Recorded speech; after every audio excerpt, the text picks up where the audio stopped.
മൂന്നാമത്തെ തവണയാണ് ഞാൻ നിങ്ങളുടെ മുമ്പിലേക്ക് വരുന്നത്. നമ്മൾ കഴിഞ്ഞ സെമസ്റ്ററിന്റെ മൈക്രോ കൺട്രോളർ ആൻഡ് ഇന്റർഫേസിംഗ് എന്ന് പറയുന്ന ഒരു സെഷൻ നമ്മൾ അസാപ്പ് വഴി നിങ്ങളുമായിട്ട് ഓൾറെഡി സംസാരിച്ചിട്ടുണ്ട്. ഒരുപക്ഷെ ഞാൻ പറയാൻ പോകുന്ന ഈ പല കാര്യങ്ങളും നേരത്തെ നിങ്ങൾ കേട്ടതുമായിട്ടും എന്തെങ്കിലുമൊക്കെ ബന്ധമുണ്ടെങ്കിൽ അത് യാദൃച്ഛികമല്ല, അത് അങ്ങനെ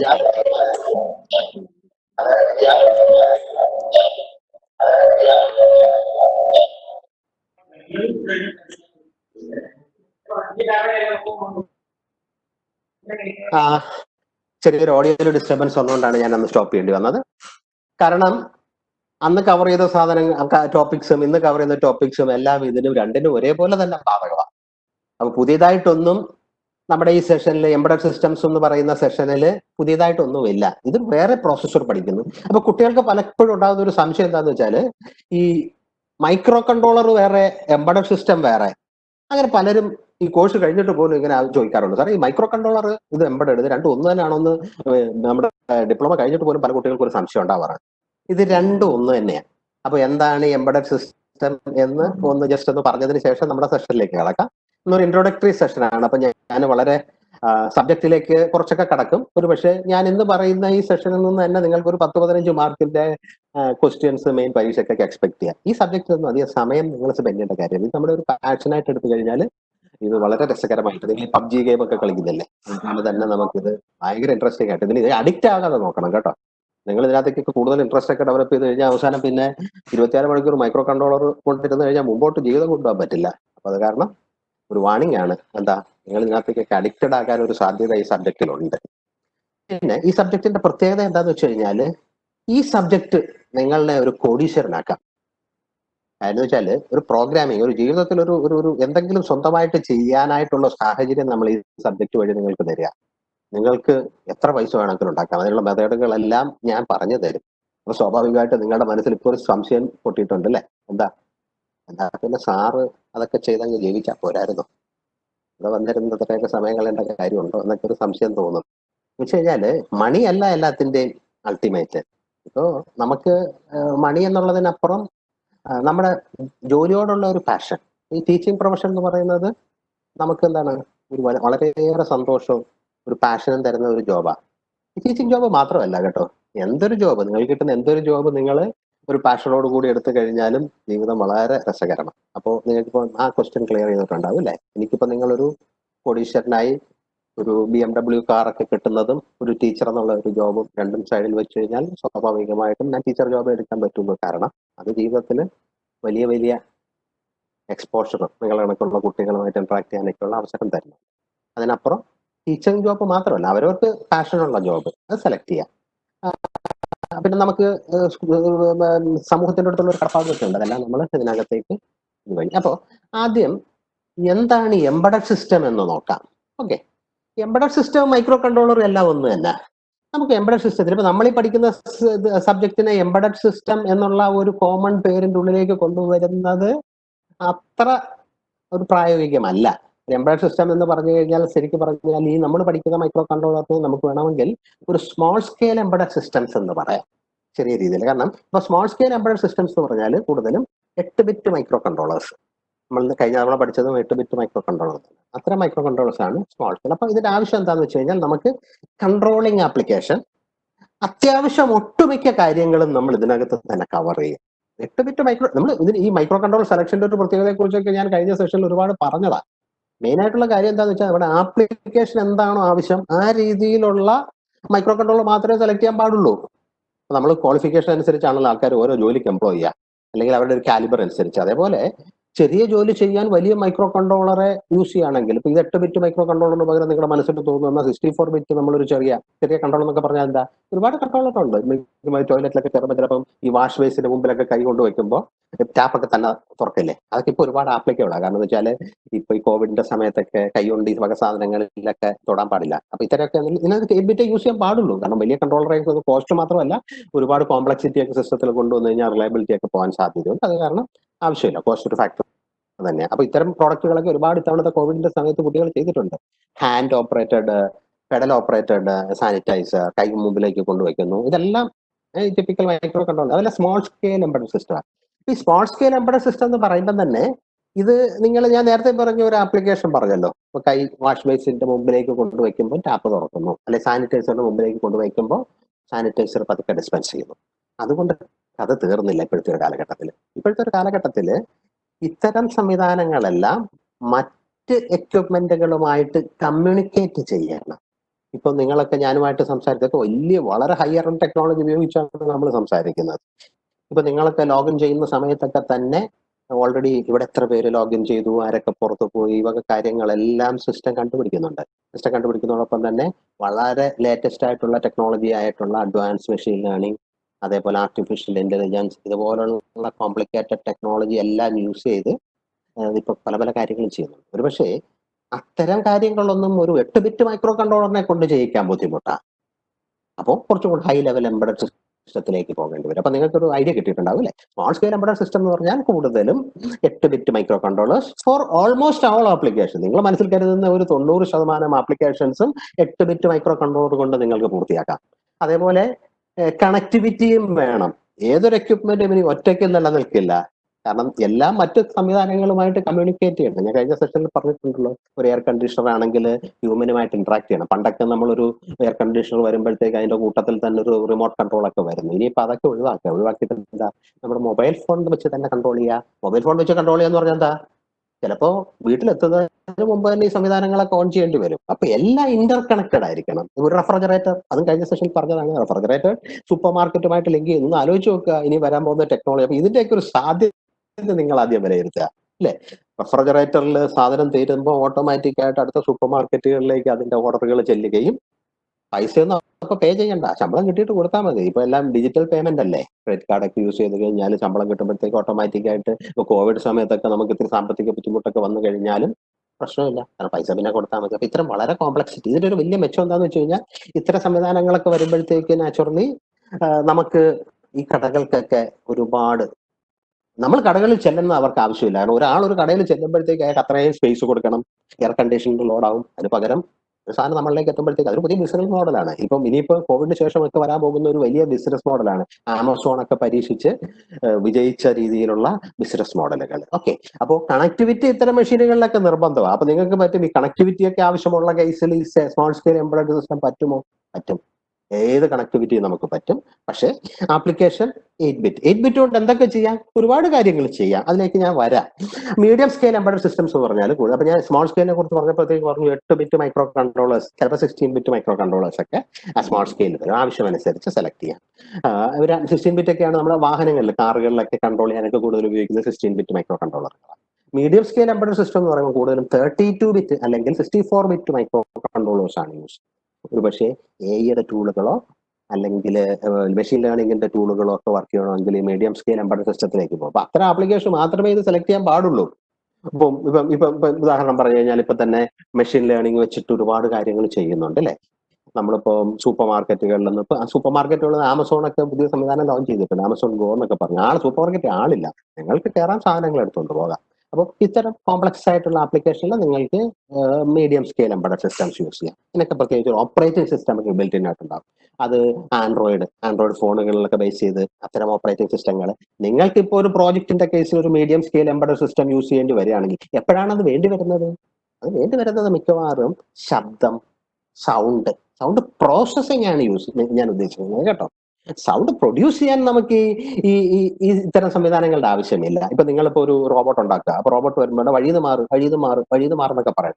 അതിനൊന്ന് നിങ്ങൾ ഈ പറഞ്ഞ പോലെ മീഡിയം സ്കെയിൽ എംബഡഡ് സിസ്റ്റം ഒന്ന് യൂസ് ചെയ്യണം. അതിന് സ്മോൾ സ്കെയിൽ എംബഡഡ് സിസ്റ്റത്തിലൊക്കെ അതിനുള്ള സംവിധാനങ്ങൾ, അത്ര ആവശ്യമൊക്കെ വരികയാണെന്നുണ്ടെങ്കിൽ നിങ്ങൾ എന്നെ ഒന്ന് കോൺടാക്ട് ചെയ്ത് കഴിഞ്ഞാൽ ഞാൻ അതിന്റെ വഴി പറയാം. ഓക്കെ, ഇത് ചെയ്തു വരുമ്പോഴത്തേക്കുള്ള സംശയങ്ങൾ എല്ലാം നമുക്ക് ഇവിടെ കവർ ചെയ്ത് കഴിഞ്ഞാൽ പിന്നെ മുമ്പോട്ട് പോകുമ്പോഴത്തേക്ക് വലിയൊരു ചലഞ്ച്. എല്ലാം ഇവിടെ പഠിച്ചു കഴിഞ്ഞാൽ പിന്നെ പ്രയാസമല്ലേ, പിന്നെ പഠിക്കാൻ എന്തെങ്കിലും ബാക്കി വേണ്ടേ?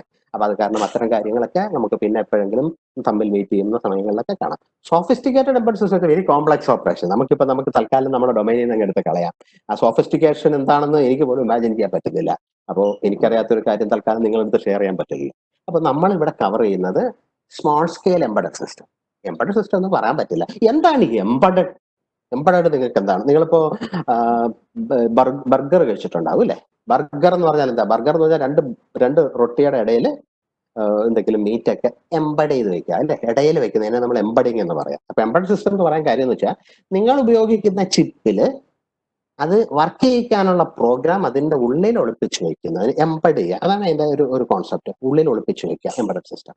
അപ്പൊ അതുകൊണ്ടാണ് അങ്ങനെ ഒരു പേര് തന്നെ വന്നിരിക്കുന്നത്. അപ്പൊ പ്രോഗ്രാം ഒക്കെ ഉള്ളിൽ ഒളിപ്പിക്കുന്നത് എല്ലാം നമ്മൾ ചെയ്യാൻ പോവാണ്. അപ്പൊ ഇതിന്റെ ഒരു വലിയ മെച്ചം എന്താന്ന് വെച്ച് കഴിഞ്ഞാല് ഈ സംവിധാനം വഴി നിങ്ങൾ ലോകത്തിൽ എന്ത് കാര്യം മനസ്സിൽ കരുതിക്കോ നിങ്ങൾക്കത് ചെയ്തെടുക്കാം. ഇമാജിൻ, ബിലീവ് ചെയ്യാം. നമ്മൾ ഇതുവരെ പഠിച്ച ഇലക്ട്രോണിക്സ് കൊണ്ട് അതൊക്കെ ഇത്തിരി ബുദ്ധിമുട്ടാണ്. ഒരു ഡിജിറ്റൽ ഇലക്ട്രോണിക്സ് കൊണ്ടൊക്കെ എന്തെങ്കിലുമൊക്കെ സംവിധാനം ഇംപ്ലിമെന്റ് ചെയ്തെടുക്കുന്നത് വലിയ ബുദ്ധിമുട്ടാണ്. ഈ കേസിൽ നിങ്ങൾ എന്നെ വിശ്വസിക്കൂ, നിങ്ങൾ അത്യാവശ്യം ഈ സബ്ജക്റ്റ് ഒക്കെ കവർ ചെയ്ത് കഴിഞ്ഞാൽ ഒട്ടുമിക്ക ആപ്ലിക്കേഷൻ നിങ്ങൾക്ക് 1 മണിക്കൂറിനുള്ളിൽ ഇംപ്ലിമെന്റ് ചെയ്തെടുക്കാൻ പറ്റും.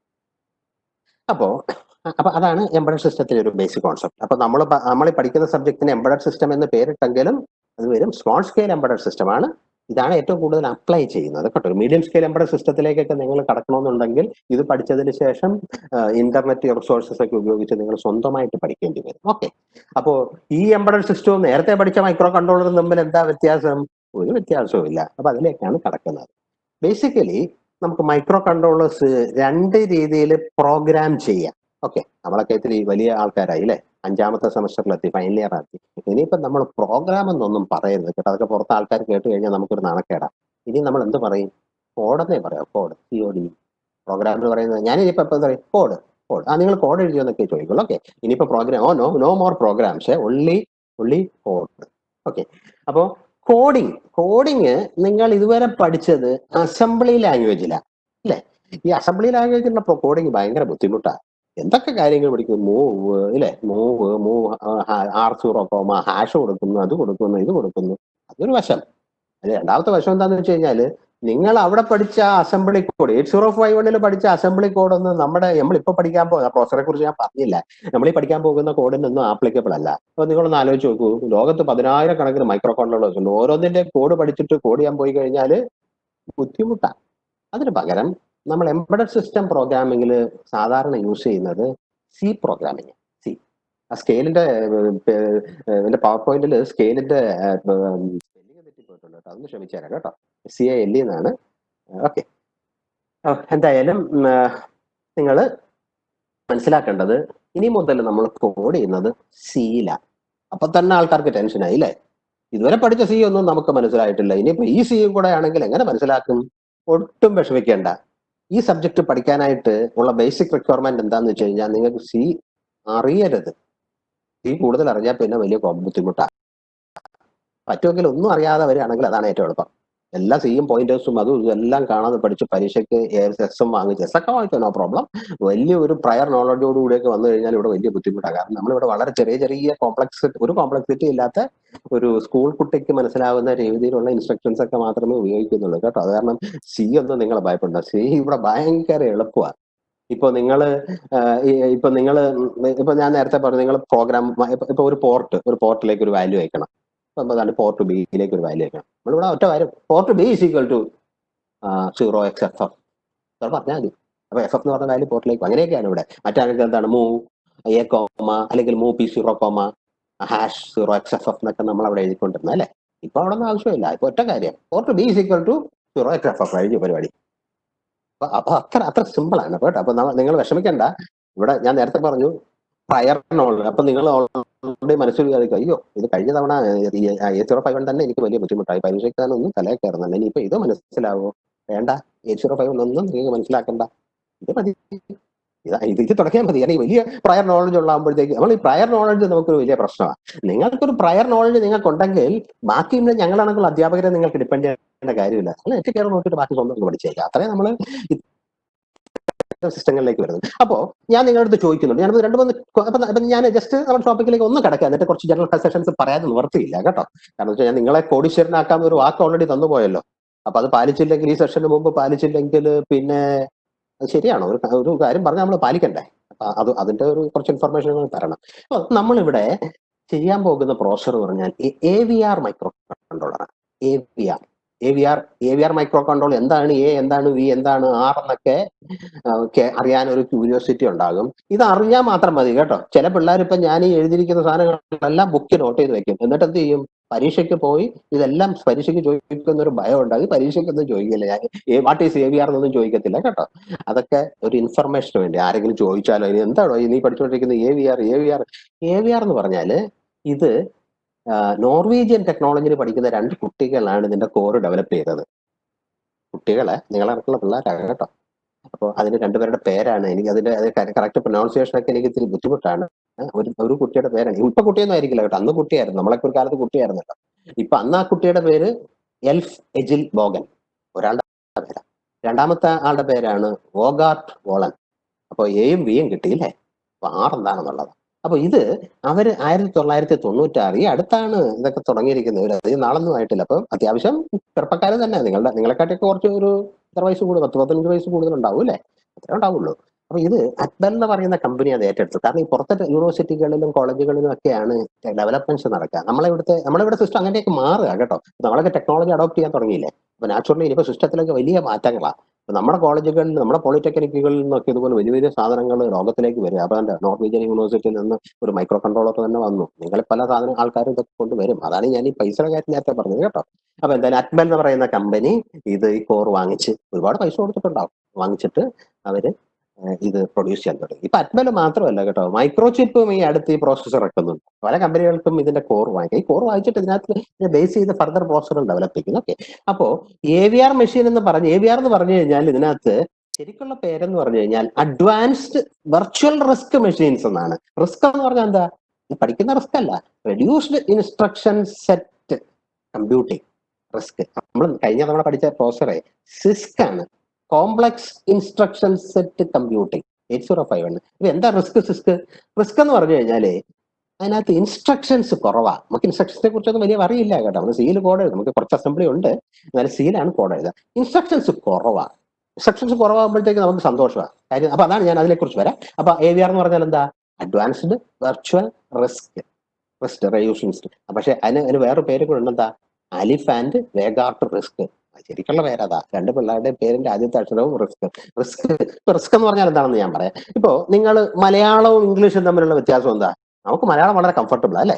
കാരണം നമുക്ക് മലയാളം കംഫർട്ടബിൾ, സായിപ്പിന് ഇംഗ്ലീഷ് തന്നെയാണ് കംഫർട്ടബിൾ. അതവിടെ നിന്നോട്ടെ. അപ്പൊ നമ്മുടെ മലയാളത്തിന്റെ ഒരു പ്രത്യേകത എന്ന് വെച്ചാൽ അക്ഷരങ്ങൾ ഒരുപാടുണ്ട് അല്ലേ? അപ്പൊ നമ്മൾ എഴുതുന്നതും വായിക്കുന്നതും ഒക്കെ ഒന്നാ. ഇപ്പൊ ഞാന് ഭാര്യ എന്ന് എഴുതുക, ഭാര്യ. അങ്ങനെ വായിക്കുന്നേ ഭാര്യ. ഇംഗ്ലീഷിൽ എങ്ങനെ എഴുതുന്നേ? WIFE. എഴുതുന്നതോ വിഫെ എന്നാ എഴുതുന്നത്. വായിക്കുന്നതോ വൈഫ് എന്നാ. കാരണം എന്താ? ഇംഗ്ലീഷിൽ ആകെ 26 അക്ഷരമേ ഉള്ളൂ. ഈ 26 അക്ഷരം കൊണ്ട് ഇതൊക്കെ എഴുതി പിടിപ്പിക്കുന്നത് ഒത്തിരി ബുദ്ധിമുട്ടാണ്. അതുപോലെ തന്നെ റെഡ്യൂസ്ഡ് ഇൻസ്ട്രക്ഷൻസ് ആണെങ്കിൽ എഴുതാൻ കോഡ് അസംബ്ലിയിലൊക്കെ എഴുതാൻ വലിയ ബുദ്ധിമുട്ടാണ്. കാരണം ഇൻസ്ട്രക്ഷൻസ് കുറവാണ്. 8051 ആണെന്നുണ്ടെങ്കിൽ കുറച്ച് ഇൻസ്ട്രക്ഷൻസ് കൂടുതലുണ്ട്. ഇൻസ്ട്രക്ഷൻ കൂടുമ്പോൾ കുഴപ്പമൊന്നും കാണാൻ പഠിക്കാൻ നമുക്ക് ബുദ്ധിമുട്ട്. നമ്മൾ തൽക്കാലം റിസ്ക് കൊണ്ട് നമ്മൾ ഹാപ്പി അല്ലേ? നമ്മൾ സിവിൽ കോഡ് എഴുതുകൊണ്ട് ഇതൊന്നും പ്രശ്നമില്ല. ഓക്കെ. അപ്പൊ എന്തായാലും റിസ്ക് പ്രോസസർ, അതിന്റെ പേരൊക്കെ ക്ലിയർ ആയി. ഇനി ഈ സാധനം എങ്ങനെ നമ്മുടെ സിലബസിൽ വന്നു എന്നുള്ളതാണ് ഒന്നാമത്തെ ചോദ്യം. ഇത് എന്തുകൊണ്ട് നമ്മൾ പഠിക്കുന്നു? ഈ AVR എന്ന് പറയുന്ന പ്രോസസ്സർ കൂടുതലും ഒരു ഓപ്പൺ സോഴ്സ് കാറ്റഗറിയിൽ വരുന്ന പ്രോസസ്സറാണ്. പബ്ലിക് ഡൊമൈൻ എന്ന് വേണമെങ്കിൽ നമുക്ക് പറയാം. പൊതു ഡൊമൈനിൽ വരുന്ന പ്രോസസ്സർ ആകുമ്പോഴത്തേക്ക് ഇതിന്റെ പല ടൂളുകളും നമുക്ക് സൗജന്യമായിട്ട് കിട്ടും. എല്ലാം സൗജന്യമാണ്. മാത്രമല്ല ഇതിന്റെ കോഡുകൾ എന്നല്ലേ ഞാൻ പറയുള്ളൂ. കോഡുകളുടെ പല സാധനങ്ങളും നെറ്റിൽ സൗജന്യമായിട്ട് കിട്ടും. നിങ്ങളൊന്നും സ്വന്തം എഴുതണ്ട, എല്ലാം നെറ്റിലുണ്ട്. ഇത് നമുക്ക് കോപ്പി ചെയ്യാം, ധൈര്യമായിട്ട് കോപ്പി ചെയ്യാം, ലീഗലി കോപ്പി ചെയ്യാം. നിങ്ങളിപ്പോ ഒരു നെറ്റിൽ നിന്ന് ഒരു പാട്ട് ഡൗൺലോഡ് ചെയ്തിട്ട് നിങ്ങളുടെ സ്വന്തം ചാനൽ ഇടുന്നത് നിയമപരമായിട്ട് തെറ്റാ. കാരണം അത് കോപ്പിറൈറ്റ് ആക്ടിൽ വരുന്നതാണ്. നിങ്ങളെ നിയമപരമായിട്ട് നിങ്ങൾക്കെതിരെ നടപടിയെടുക്കാം. പക്ഷെ ഇതിനകത്തെ കോഡ് ഓപ്പൺ സോഴ്സ് ഡൊമൈനിലായത് കാരണം നിങ്ങൾക്ക് പ്രശ്നമില്ല. എന്താ ഈ ഓപ്പൺ സോഴ്സ് എന്നുള്ളത് അല്ലെ? നിങ്ങൾ ഈ അടുത്ത തവണ ഈ ഓപ്പൺ സോഴ്സിനെ കുറിച്ചൊക്കെ ചില കേസുകളിലൊക്കെ കേട്ടിട്ടുണ്ട്. ഓപ്പൺ സോഴ്സ് അല്ലെങ്കിൽ പബ്ലിക് ഡൊമൈൻ എന്ന് പറഞ്ഞു കഴിഞ്ഞാൽ ചില പ്രത്യേക സംഘടനകളോ ചില സംവിധാനങ്ങളോ ചില സാധനങ്ങൾ ഡെവലപ്പ് ചെയ്തിട്ട് അതിന്റെ കോഡിക്കാണ് ഏറ്റവും ബുദ്ധിമുട്ട്. കോഡിക്കാൻ ഒരുപാട് വലിയ ഇന്റലിജന്റ് ആയിട്ടുള്ള ആൾക്കാർ ഇരുന്ന് വർഷങ്ങൾ സ്പെൻഡ് ചെയ്തിട്ട് അല്ലെങ്കിൽ മാസങ്ങൾ സ്പെൻഡ് ചെയ്ത് എഴുതുന്നതാണ് ഈ കോഡ്. ഓപ്പൺ ഡൊമൈനിലുള്ള കോഡ് എന്ന് പറഞ്ഞാൽ ഈ ആൾക്കാർ ഈ ലിനക്സ് ഒക്കെ അതുപോലുള്ള സാധനങ്ങളാണ് കേട്ടോ. ലിനക്സ് ഒക്കെ ആൾക്കാർ ഇത് എഴുതിയിട്ട് ഫ്രീ ആയിട്ട് ഇന്റർനെറ്റിൽ യൂസ് ചെയ്യാൻ കൂടി. ഈ അടുത്ത് എന്താണ് ഓപ്പൺ ഡൊമൈനിൽ വന്ന ഒരു സംഭവം? ഈ അടുത്ത് ഇന്ത്യ ഗവൺമെന്റ് ഓപ്പൺ ഡൊമൈനിൽ ഒരു സാധനം ലോഞ്ച് ചെയ്തിട്ടുണ്ട്. എന്താണെന്ന് നിങ്ങൾക്കറിയാമോ? ആരോഗ്യ സേതു ആപ്പ്. കേട്ടില്ലേ? ആരോഗ്യ സേതു ആപ്പ് ഓപ്പൺ ഡൊമൈനിൽ അതിന്റെ കോഡ് ഇട്ട്. അപ്പൊ നിങ്ങൾ ഇനിയിപ്പോ എന്തെങ്കിലും ഇതുപോലെ സിമിലർ ആയിട്ട് ആൾക്കാരെ ട്രാക്ക് ചെയ്യാനൊക്കെ എന്തെങ്കിലും ഒരു പ്രോജക്റ്റ് ഒക്കെ ചെയ്യണമെങ്കിൽ നിങ്ങൾക്ക് എന്ത് ചെയ്യാം? ഈ ആരോഗ്യ സേതു ആപ്പിന്റെ കോഡ് എടുത്തിട്ട് അതിനെ നിങ്ങൾക്ക് പാകപ്പെടുന്ന വേറെ ആപ്ലിക്കേഷൻ, സെയിം ആപ്ലിക്കേഷൻ അല്ല, ഇപ്പൊ ഒരു കമ്പനിക്ക് വേണ്ടി, അതാണ് ഞാൻ ഈ പറഞ്ഞത്. നമ്മുടെ ഇനിയിപ്പോൾ സോഫ്റ്റ്വെയർ ഒക്കെ എങ്ങനെ ഓപ്പൺ ഡൊമൈനുള്ള സാധനങ്ങൾ ഇപ്പൊ എല്ലാം ഓപ്പൺ ഡൊമൈനിലാണ് കേട്ടോ. പണ്ടൊക്കെ ആയത് കൂടുതൽ ലൈസൻസ് ഡൊമൈനിലെ കാര്യങ്ങൾ പോയിക്കൊണ്ടിരിക്കുന്നത്. ഓക്കെ, അപ്പൊ ഇപ്പൊ ഞാൻ നിങ്ങളുടെ അടുത്ത് യൂസ് ചെയ്യുന്ന പ്ലാറ്റ്ഫോം ഇല്ലേ, ഏതാ? വെബെക്സ്. അതുപോലെ തന്നെ ഇപ്പൊ പോപ്പുലർ ആയിട്ടുള്ള പ്ലാറ്റ്ഫോമുകളുണ്ട്, സൂം ഒക്കെ പോലുള്ള പ്ലാറ്റ്ഫോമുകൾ. ഇത്തരം പ്ലാറ്റ്ഫോമുകൾ നിങ്ങൾക്ക് ഉണ്ടാക്കാൻ പറ്റുമോ? ബിലീവ് മീ, നിങ്ങൾക്ക് ഉണ്ടാക്കാം. എങ്ങനെയാ? ഇതിനകത്ത് ചില കോഡുകളൊക്കെ ഓപ്പൺ ഡൊമൈനിലുണ്ട്. പ്രത്യേകിച്ച് നമ്മൾ ബ്ലൂ ബട്ടൺ എന്നൊക്കെ പറയുന്നത് ചില ഈ മിക്കവാറും ഈ ആപ്പുകളൊക്കെ ഇതുപോലുള്ള ഓപ്പൺ ഡൊമൈൻ സോഴ്സ് കോഡുകളെ ബേസ് ചെയ്തായിരിക്കും ചെയ്തിരിക്കുന്നത് കേട്ടോ. അവർ മോഡിഫൈ ചെയ്താൽ പിന്നെ നമുക്ക് അതിനകത്ത് ഒന്നും യൂസ് ചെയ്യാൻ പറ്റില്ല കേട്ടോ. നെറ്റിലുള്ള ഒരു സാധനം എടുത്തിട്ട് അവർ മോഡിഫൈ ചെയ്ത് കഴിഞ്ഞാൽ പിന്നെ നമുക്ക് അതിനകത്ത് കൺട്രോൾ ഇല്ല. ഒറിജിനൽ സോഴ്സ് നമുക്ക് യൂസ് ചെയ്യാം. സോഴ്സ് എന്നാ പറയുന്നത്, സോഴ്സ് കോഡ് എന്നാ പറഞ്ഞത് കേട്ടോ. ഞാൻ നേരത്തെ കോഡ് എന്ന് പറഞ്ഞെങ്കിലും ഇനിയും പറയുന്നത് സോഴ്സ് കോഡ് എന്ന് പറഞ്ഞാൽ എന്താ? ഒരു സാധനത്തിന് വേണ്ടി നിങ്ങളുടെ കണക്കുള്ള ബുദ്ധിമാന്മാരായ ആൾക്കാർ എഴുതി വെച്ചിരിക്കുന്ന കോഡിനെയാണ് നമ്മൾ സോഴ്സ് കോഡ് എന്ന് പറയുന്നത് കേട്ടോ. അപ്പൊ സോഴ്സ് കോഡ് ഫ്രീ ആയിട്ട്, അപ്പൊ നിങ്ങൾക്ക് ഇനിയിപ്പോ നിങ്ങളുടേതായ കേട്ടോ, നിങ്ങൾ ആലോചിച്ച് നോക്കുക, ഈ സൂം എന്ന് പറയുന്ന ആപ്പ് എത്ര നാളായി ഇറങ്ങിയിട്ട്? ഈ സൂം ലോകത്തൊരു വലിയ വിപ്ലവം തന്നെ ഉണ്ടാക്കിയില്ലേ? എന്തുമാത്രം പൈസയാണ് ഈ കമ്പനികൾ ഉണ്ടാക്കുന്നത്? ഇപ്പൊ ഞാൻ ഒരു ഉദാഹരണം പറയാം. ഇപ്പൊ ഗവൺമെന്റിന്റെ ഞാനിപ്പോ പൈസ ഉണ്ടെങ്കിൽ ഉണ്ടാകും. ഗവൺമെന്റിന്റെ ഒരു പോളിസി എന്താന്ന് വെച്ചാല് സ്റ്റാർട്ടപ്പുകളെ പ്രൊമോട്ട് ചെയ്യുക. നിങ്ങളുടെ കണക്കുള്ള കുട്ടികൾക്ക് ഉള്ള സകല ഓപ്പർച്യൂണിറ്റീസും കൊടുത്തു നിങ്ങളെ ഒരു ഓണ്ടർപ്രണർ, ഗവൺമെന്റ് നിങ്ങളെ ഓണ്ടർപ്രണർ ആക്കി കഴിഞ്ഞുള്ള മെച്ചം എന്താ? നിങ്ങൾ ഓണ്ടർപ്രണർ ആയി കഴിഞ്ഞാൽ നിങ്ങൾ തൊഴിൽ കൊടുക്കല്ലേ മറ്റുള്ള ആൾക്കാർക്ക്. ഒരു 10 പേർക്ക് നിങ്ങൾ ജോലി കൊടുത്തു കഴിഞ്ഞാൽ അത് ഒരു രാജ്യത്തെ സംബന്ധിച്ച് വലിയ കാര്യമാണ്. ഇപ്പൊ നിങ്ങളിപ്പം ഈ അടുത്ത് തന്നെ ഒരുപാട് ചർച്ച ചെയ്യപ്പെട്ട ചില ആപ്പുകളുണ്ട് അല്ലേ? എന്താ? ബെവ്ക്യൂ ആപ്പ് അല്ലേ? ബെവ്ക്യൂ ആപ്പ് ആർക്കാ കൊടുത്തത്? സ്റ്റാർട്ടപ്പ് കമ്പനികൾക്കാണ് കൊടുത്തിരിക്കുന്നത്. നിങ്ങളിപ്പോ അതിനകത്ത് വലിയ കാര്യം നിങ്ങൾ അതിനകത്ത് ശ്രദ്ധിച്ചിട്ടുണ്ടാവും കേട്ടോ. ഒരു ബെവ്ക്യൂ ആപ്പിന് ഈ അവസാന ടെൻഡർ കിട്ടിയ കമ്പനി 2.8 lakhs ആണ് കോട്ട് ചെയ്തിരിക്കുന്നത്. അതേ ആപ്പിന് തൊട്ട് അടുത്ത കോമ്പറ്റീറ്റീവ് ടെൻഡർ കോട്ട് ചെയ്തിരിക്കുന്നത് എത്രയാണെന്ന് നിങ്ങൾക്ക് അറിയാവോ? 1 കോടിക്ക് മുകളിൽ രൂപ. അപ്പൊ നിങ്ങളൊന്ന് ആലോചിച്ച് നോക്കിയേ. അപ്പൊ ഒരുപക്ഷെ ഈ ബെവ്ക്യൂ ആ ലോവസ്റ്റ് കോട്ടിലുള്ള ആപ്പ് ഗവൺമെന്റിന് കിട്ടിയിട്ടില്ലായിരുന്നെങ്കിൽ സ്വാഭാവികമായിട്ടും ഈ ആപ്പ് തൊട്ടടുത്ത കോമ്പറ്റീറ്റീവ് കൊട്ടേഷൻ കൊടുക്കേണ്ടി വരും. അപ്പൊ ഈ ആപ്പിന് എന്താ ഇൻവെസ്റ്റ്മെന്റ്? ചുമ്മാ വെറുതെ നമ്മുടെ സ്വന്തം ബുദ്ധി ഉപയോഗിച്ച് ഇതുപോലുള്ള സോഴ്സുകളൊക്കെ ഉപയോഗിച്ച് എഴുതുന്ന ആപ്ലിക്കേഷൻസ് ആണ് ഇതൊക്കെ. ഇതിനല്ലാതെ വേറെ വലിയ കമ്പനിയോ ഫാക്ടറിയോ ഒന്നും ആവശ്യമില്ല. അപ്പോ ഞാൻ നേരത്തെ, അപ്പൊ നിങ്ങൾക്ക് ഇപ്പൊ മനസ്സിലായിട്ടുണ്ടാവും അല്ലെ എങ്ങനെ നിങ്ങൾക്ക് കോടീശ്വരനാവാം. അപ്പൊ ഇതുപോലുള്ള ടെൻഡറുകളൊക്കെ വരുന്ന സമയത്ത് നെറ്റിൽ നിനക്ക് ഷോർട്ട്, വളരെ ചുരുങ്ങിയ ഡെവലപ്മെന്റ് ടൈമേ പാടുള്ളൂ. ഇപ്പൊ ഗവൺമെന്റ് ബെവ്ക്യൂ ആപ്പിനൊക്കെ ഡെവലപ്പ് ചെയ്യാനായിട്ട് കൊടുത്ത ദിവസം എത്രയാ? 4-5 ദിവസമേ സമയം കൊടുത്തിട്ടുള്ളൂ. പിള്ളേരാണ് ചെയ്യുന്നത്. നിങ്ങളുടെ പ്രായത്തിലുള്ള കുട്ടികളാണ് ഇതൊക്കെ ചെയ്യുന്നത്. ആ 4-5 ദിവസങ്ങളിൽ ചെയ്യാവുന്ന ഒരു ആപ്പ് ഉണ്ടാക്കാൻ നിങ്ങളൊന്ന് ആലോചിച്ച് നോക്ക്. 3 തൊട്ടെല്ലാം പഠിച്ച് ഇതൊക്കെ ഉണ്ടാക്കി വരുമ്പോഴത്തേക്ക് നിങ്ങൾ വയസ്സനായി പോകും. അപ്പോഴത്തേക്ക് ടെക്നോളജി തന്നെ അവിടെ ഡയറക്റ്റ്. അപ്പൊ നമ്മൾ എന്താ ചെയ്യേണ്ടത്? ഓപ്പൺ ഡൊമൈനിലുള്ള സാധനങ്ങൾ എടുത്ത് യൂസ് ചെയ്യുക. അപ്പൊ നിങ്ങളുടെ അടുത്ത് ഇപ്പൊ നിങ്ങൾക്ക് അടുത്തൊരു ടെൻഡർ വരിക. ടെൻഡറൊക്കെ നിങ്ങൾ പെട്ടെന്ന് ഉദ്ദേശിക്കുന്ന പോലെ കിട്ടില്ല കേട്ടോ. നിങ്ങൾക്ക് ഇതിനുള്ള കാലിബർ ഉണ്ടെന്നൊക്കെ തെളിയിച്ചാൽ മാത്രമേ ഗവൺമെന്റ് തരുള്ളൂ. അല്ലാതെ ഇപ്പൊ നിങ്ങൾ ചെന്നിട്ട് ബിക്യു അപ്പൊ എനിക്ക് ഉണ്ടാക്കാൻ അറിയാം, ഞാൻ ഒരു 10,000 രൂപയ്ക്ക് ഉണ്ടാക്കാൻ പറഞ്ഞാൽ അവർ തരുമോ? ഇല്ല. കാരണം അവർ നോക്കും നിങ്ങൾക്ക് ഇത് ചെയ്യാൻ കേപ്പബിൾ ആണോ എന്നൊക്കെ നോക്കിയിട്ട് ഇതൊക്കെ തരുള്ളൂ കേട്ടോ. അപ്പൊ അത് കുറച്ച് ഒരു ഓണ്ടർപ്രണർ ആവാന്ന് പറഞ്ഞപ്പോ നിങ്ങൾ എന്ത് ചെയ്യണം? ഇപ്പൊ നന്നായിട്ട് പഠിക്കുകയും വേണം. ഏതെങ്കിലും കമ്പനികളിലൊക്കെ കയറി ഈ പ്ലാറ്റ്ഫോമിൽ വർക്ക് ചെയ്യണം. കാരണം നമ്മുടെ കോളേജുകളിൽ നിന്നൊക്കെ നമുക്ക് കിട്ടുന്ന ഇൻഫർമേഷൻ വളരെ ലിമിറ്റഡാ. എല്ലാം ഒന്നും നമുക്ക് ഈ കോളേജിൽ നിന്നാണ്. കോളേജിലൊക്കെ നമ്മൾ പഠിപ്പിക്കുന്ന വെച്ചാൽ എല്ലാവരെയും വെച്ചിട്ടല്ലേ പഠിപ്പിക്കാൻ പറ്റുള്ളൂ. അല്ല ഒരാളെ ഓണ്ടർപ്രണർ ആക്കണമെന്ന് പറഞ്ഞിട്ട് നമുക്ക് അയാളെ ഭയങ്കരമായിട്ട് പഠിപ്പിച്ചു വെച്ചാൽ ബാക്കി കുട്ടികൾക്ക് വല്ലതും മനസ്സിലാവുമോ? ഇല്ല. അപ്പൊ ആ രീതിയിലുള്ള പഠിപ്പല്ലേ നമ്മുടെ ഒരു സിസ്റ്റത്തിൽ നമുക്ക് ഇത് ചെയ്യാൻ പറ്റുള്ളൂ. ഓക്കെ, അപ്പോ എന്തുകൊണ്ട് AVR എന്ന് ചോദിച്ചു കഴിഞ്ഞാൽ നേരത്തെ ക്ലിയർ ആയിട്ടുണ്ടാവുമല്ലോ. AVRന്റെ പല സോഴ്സസും ഇൻ ഓപ്പൺ ഡൊമൈൻ, അതിന്റെ ടൂൾസ് പോലും നമുക്ക് ഫ്രീ ആയിട്ട് യൂസ് ചെയ്യാം. ഇത്ര സന്തോഷം വേറെ എന്താ? നിങ്ങളിപ്പോ ഇത് ബേസ് ചെയ്ത് ഒരു പ്രോഡക്റ്റ് ഡെവലപ്പ് ചെയ്ത് ലോകത്ത് ആരും ചോദിക്കാൻ പോകുന്നില്ല. ഓക്കെ, ഇപ്പൊ നിങ്ങൾക്ക് ഏകദേശം ഈ കാര്യങ്ങളിലേക്കൊക്കെ ഒരു ധാരണയായിട്ടുണ്ടാവും ഇല്ലേ? അപ്പൊ എന്താ AVR, എന്തുകൊണ്ട് ഇത് എന്തുകൊണ്ട് ഇത് സെലക്ട് ചെയ്യുന്നു എന്നൊക്കെയുള്ള കാര്യങ്ങൾ നിങ്ങൾക്കിപ്പോ മനസ്സിലായിട്ടുണ്ടാവും. ഓക്കെ, ഞാനിപ്പോ ഒരുപാട് കാര്യങ്ങളൊന്നും പറയുന്നില്ല, എന്നാലും ഞാൻ ജസ്റ്റ് അടുത്തൊരു സ്ലൈഡിലേക്ക് പോകാം. ഓക്കെ, ഇനിയിപ്പോ എങ്ങനെയാണ് നമ്മൾ ക്ലോസ് ചെയ്യട്ടെ നോട്ടേഷൻ. ഓക്കെ, എങ്ങനെയാണ് നമ്മൾ ഇനിയിപ്പോ ഇതിന്റെ ഫീച്ചറുകൾ എന്താണെന്നുള്ളത് അത് ആദ്യം പറയും. ഇതൊക്കെ ചിലപ്പോൾ പരീക്ഷയ്ക്കൊക്കെ ചോദിക്കുക. ഇതൊക്കെ വേറെ പരീക്ഷ പോയിന്റ് ഓഫ് വ്യൂ പറയുന്നതേ ഉള്ളൂ. ഞാനിത് പരീക്ഷയ്ക്ക് വേണ്ടിയൊന്നുമല്ല പറയുന്നത്, അത് നിങ്ങളുടെ ടീച്ചർമാരൊക്കെ പറഞ്ഞു തന്നോളൂ. ഞാൻ ഇതിനകത്തുള്ള ഫീച്ചറൊക്കെ ഒന്ന് മനസ്സിലാക്കാൻ വേണ്ടി പറയാം. പക്ഷെ ഇത് ചിലപ്പം പരീക്ഷയ്ക്ക് ചോദിച്ചെന്ന് കരുതി എന്നെ കുറ്റം പറയരുത് കേട്ടോ. പരീക്ഷയ്ക്ക് ഞാൻ പരീക്ഷയ്ക്ക് വേണ്ടി അല്ല പഠിപ്പിക്കുന്നത്, ഞാൻ ആദ്യമേ പറഞ്ഞല്ലോ. അപ്പൊ നല്ല ചിലവും ഇതൊക്കെ പരീക്ഷയ്ക്ക് ചോദിച്ചാൽ പരീക്ഷയ്ക്ക് ക്വസ്റ്റൻ ഇടുന്നവർ നല്ല ബുദ്ധിമാന്മാരല്ല, ഇതൊക്കെ സ്വാഭാവികമായിട്ട് ചോദിക്കാം. എന്താ ഫീച്ചേഴ്സ് ഓഫ് AVR എന്തൊക്കെയാ? One, it is A risk processor. Advantage എന്താ? നമുക്ക് കുറച്ച് പഠിച്ചാൽ മതി. നമ്മൾ ഇൻസ്ട്രക്ഷനെ കുറിച്ച് നമ്മൾ ബോധേടല്ല, അത് സീലല്ലേ എഴുതുന്നത്. അപ്പൊ റിസ്ക് പ്രോസസർ. അപ്പൊ 8051 എന്തായിരുന്നു? It was A CISC processor. Complex ആണ്. ഓക്കെ, ഇൻസ്ട്രക്ഷൻസ് ആണ് കോംപ്ലക്സ് കേട്ടോ, യൂസേജ് അല്ല. ഇതിന് എന്തൊക്കെ ഉണ്ട്? എല്ലാ മൈക്രോ കൺട്രോളിലുള്ള സാധനങ്ങളൊക്കെ ഇതിനകത്തും ഉണ്ട്. ഇതിനകത്ത് കുറച്ച് സാധനം എക്സസ് ഉണ്ട് കേട്ടോ. നമ്മൾ കഴിഞ്ഞ തവണ 8051 പഠിച്ച സാധനങ്ങളൊക്കെ എല്ലാം ഉണ്ട്. എന്തുണ്ട്? റാം ഉണ്ട്, അതിനകത്തില്ലായിരുന്നോ? ഇപ്പോഴും നിങ്ങൾ പല ആൾക്കാർക്ക് എന്താണ് ഈ റാം, എന്താണ് റോം എന്നൊക്കെ ഒരു കൺഫ്യൂഷൻ ഉണ്ട് അല്ലേ? റോം ഉണ്ട്, അതും അവിടെ ഉണ്ട്. എന്ത് ഈ റോം? റോം എന്ന് പറഞ്ഞാൽ ഫ്ലാഷ് മെമ്മറി. ആ മെമ്മറിയിലാണ് നമ്മൾ ഈ കോഡ്, സോഴ്സ് കോഡ് എന്നൊക്കെ പറയില്ലേ. സോഴ്സ് കോഡ് വേറെ, കോഡ് ഇന്നെന്താ, നമ്മൾ ഈ കേസിന് കോഡ് എന്നേ പറയുള്ളൂ. സോഴ്സ് കോഡ് എന്ന് പറഞ്ഞാൽ ഒരു എക്യുപ്മെന്റിനകത്ത് ഓൾറെഡി എഴുതി വെച്ചിരിക്കുന്ന ഫുൾ കോഡിനെയാണ് നമ്മൾ സോഴ്സ് കോഡ് എന്ന് പറയുന്നത്. ഓക്കെ, ഈ കോഡ് റോമിനകത്താണ് നമ്മൾ എഴുതുന്ന സാധനമൊക്കെ എവിടെയെങ്കിലും കൊണ്ട് വെക്കണ്ടേ? നമ്മൾ പേപ്പറിലോ അല്ലെങ്കിൽ കമ്പ്യൂട്ടറിലോ എഴുതി കഴിഞ്ഞാൽ ഈ സാധനം വർഗേട്ടിലെ പശു പുല്ല് തിന്നോ? ഇല്ല. നമ്മൾ കോഡ് എഴുതി മൈക്രോ കൺട്രോളറിനെ കൊണ്ട് വർക്ക് ചെയ്യിക്കണമെങ്കിൽ എഴുതിയ കോഡ് ആ മൈക്രോ പ്രോസസറിന്റെ മൈക്രോ കൺട്രോളറിന്റെ ഉള്ളിലേക്ക് കയറ്റണം. അത് ഉള്ളിലേക്ക് കയറ്റുന്ന സ്ഥലമാണ് റോം. E2 അല്ലെങ്കിൽ EEPROM, ഇതൊക്കെ ഞാൻ പിന്നെ പറയാം. EEPROM ഞാൻ ജസ്റ്റ് എന്താന്ന് പറയാം. നമ്മൾ ഇപ്പൊ നിങ്ങൾക്കറിയാം ഈ റാമിലെ കണ്ടന്റ്. എന്ത് ഈ റാം എന്താ? എന്തിനാ ഈ റാം? നിങ്ങൾ ഈ മൈക്രോ കൺട്രോളറോ അല്ലെങ്കിൽ മൈക്രോ പ്രോസസറിനെ കുറിച്ചൊക്കെ എപ്പോഴും ചിന്തിക്കുമ്പോഴത്തേക്ക് നിങ്ങളെ തന്നെ നോക്കുക, കേട്ടോ. ഇപ്പൊ ഉദാഹരണം പറഞ്ഞാല് നിങ്ങൾ ഇപ്പോ അങ്ങനെയാണ് യന്ത്രങ്ങൾ വർക്ക് ചെയ്യുന്നത് കേട്ടോ. ഈ ആർട്ടിഫിഷ്യൽ ഇന്റലിജൻസോ മെഷീൻ ലേണിങ്ങോ ഒക്കെ നിങ്ങൾ ഇപ്പൊ കേൾക്കുന്നെങ്കിൽ ഇത് നിങ്ങൾ വർഷങ്ങളായിട്ട് ചെയ്തുകൊണ്ടിരിക്കുന്ന സാധനങ്ങളാകട്ടോ, മറക്കണ്ട. ഇപ്പൊ നിങ്ങളിപ്പോ റോഡ് ക്രോസ് ചെയ്യാനായിട്ട് നിൽക്കുക, റോഡ് ക്രോസ് ചെയ്യാൻ റോഡിന്റെ ഫ്രണ്ടിൽ പറഞ്ഞു അല്ലെ, ആദ്യം എന്ത് ചെയ്യും? ഇടത്തോട്ട് നോക്കും. ഇടത്തോട്ട് തന്നെ നോക്കണം, നിങ്ങൾ വലത്തോട്ട് നോക്കാം, നിങ്ങളുടെ സൗകര്യം കേട്ടോ. ഇടത്തോട്ട് നോക്കും. ഇടത്തോട്ട് നോക്കുമ്പോഴത്തേക്ക് നോക്കും അവിടെ വണ്ടി വല്ലതും വരുന്നുണ്ടോ? ഇല്ല. വലത്തോട്ട് നോക്കും. വലത്തോട്ട് നോക്കുമ്പോഴത്തേക്ക് ഇതേ ഒരു 100 മീറ്റർ അപ്പുറത്തൊരു ഓട്ടോ വരുന്നുണ്ട്.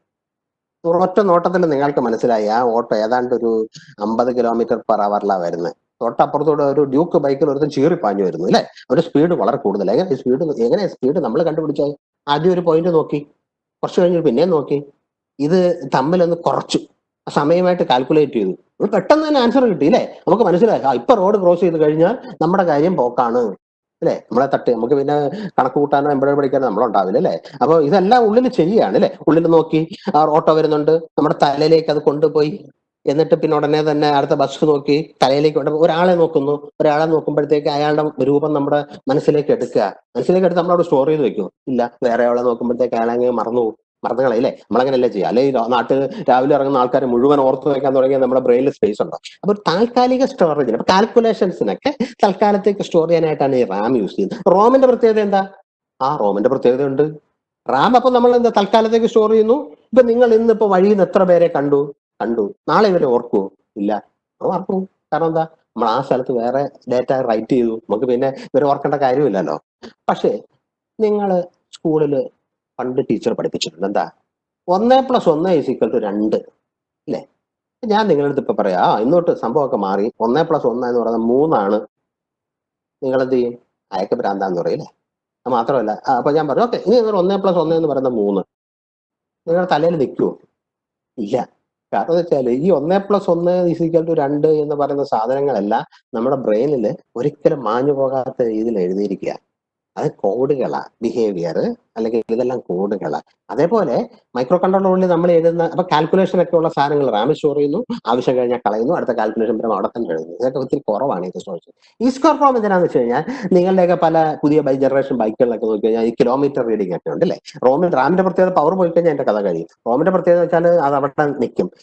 തൽക്കാലത്തേക്ക് പെർമനന്റ് ആയിട്ട് സ്റ്റോർ ചെയ്യുന്നുണ്ട്. അപ്പൊ വണ്ടിയുടെ കിലോമീറ്റർ ഒക്കെ വണ്ടി റിപ്പയർ ചെയ്താലും സാധനം അവിടെ ഉണ്ടാവും.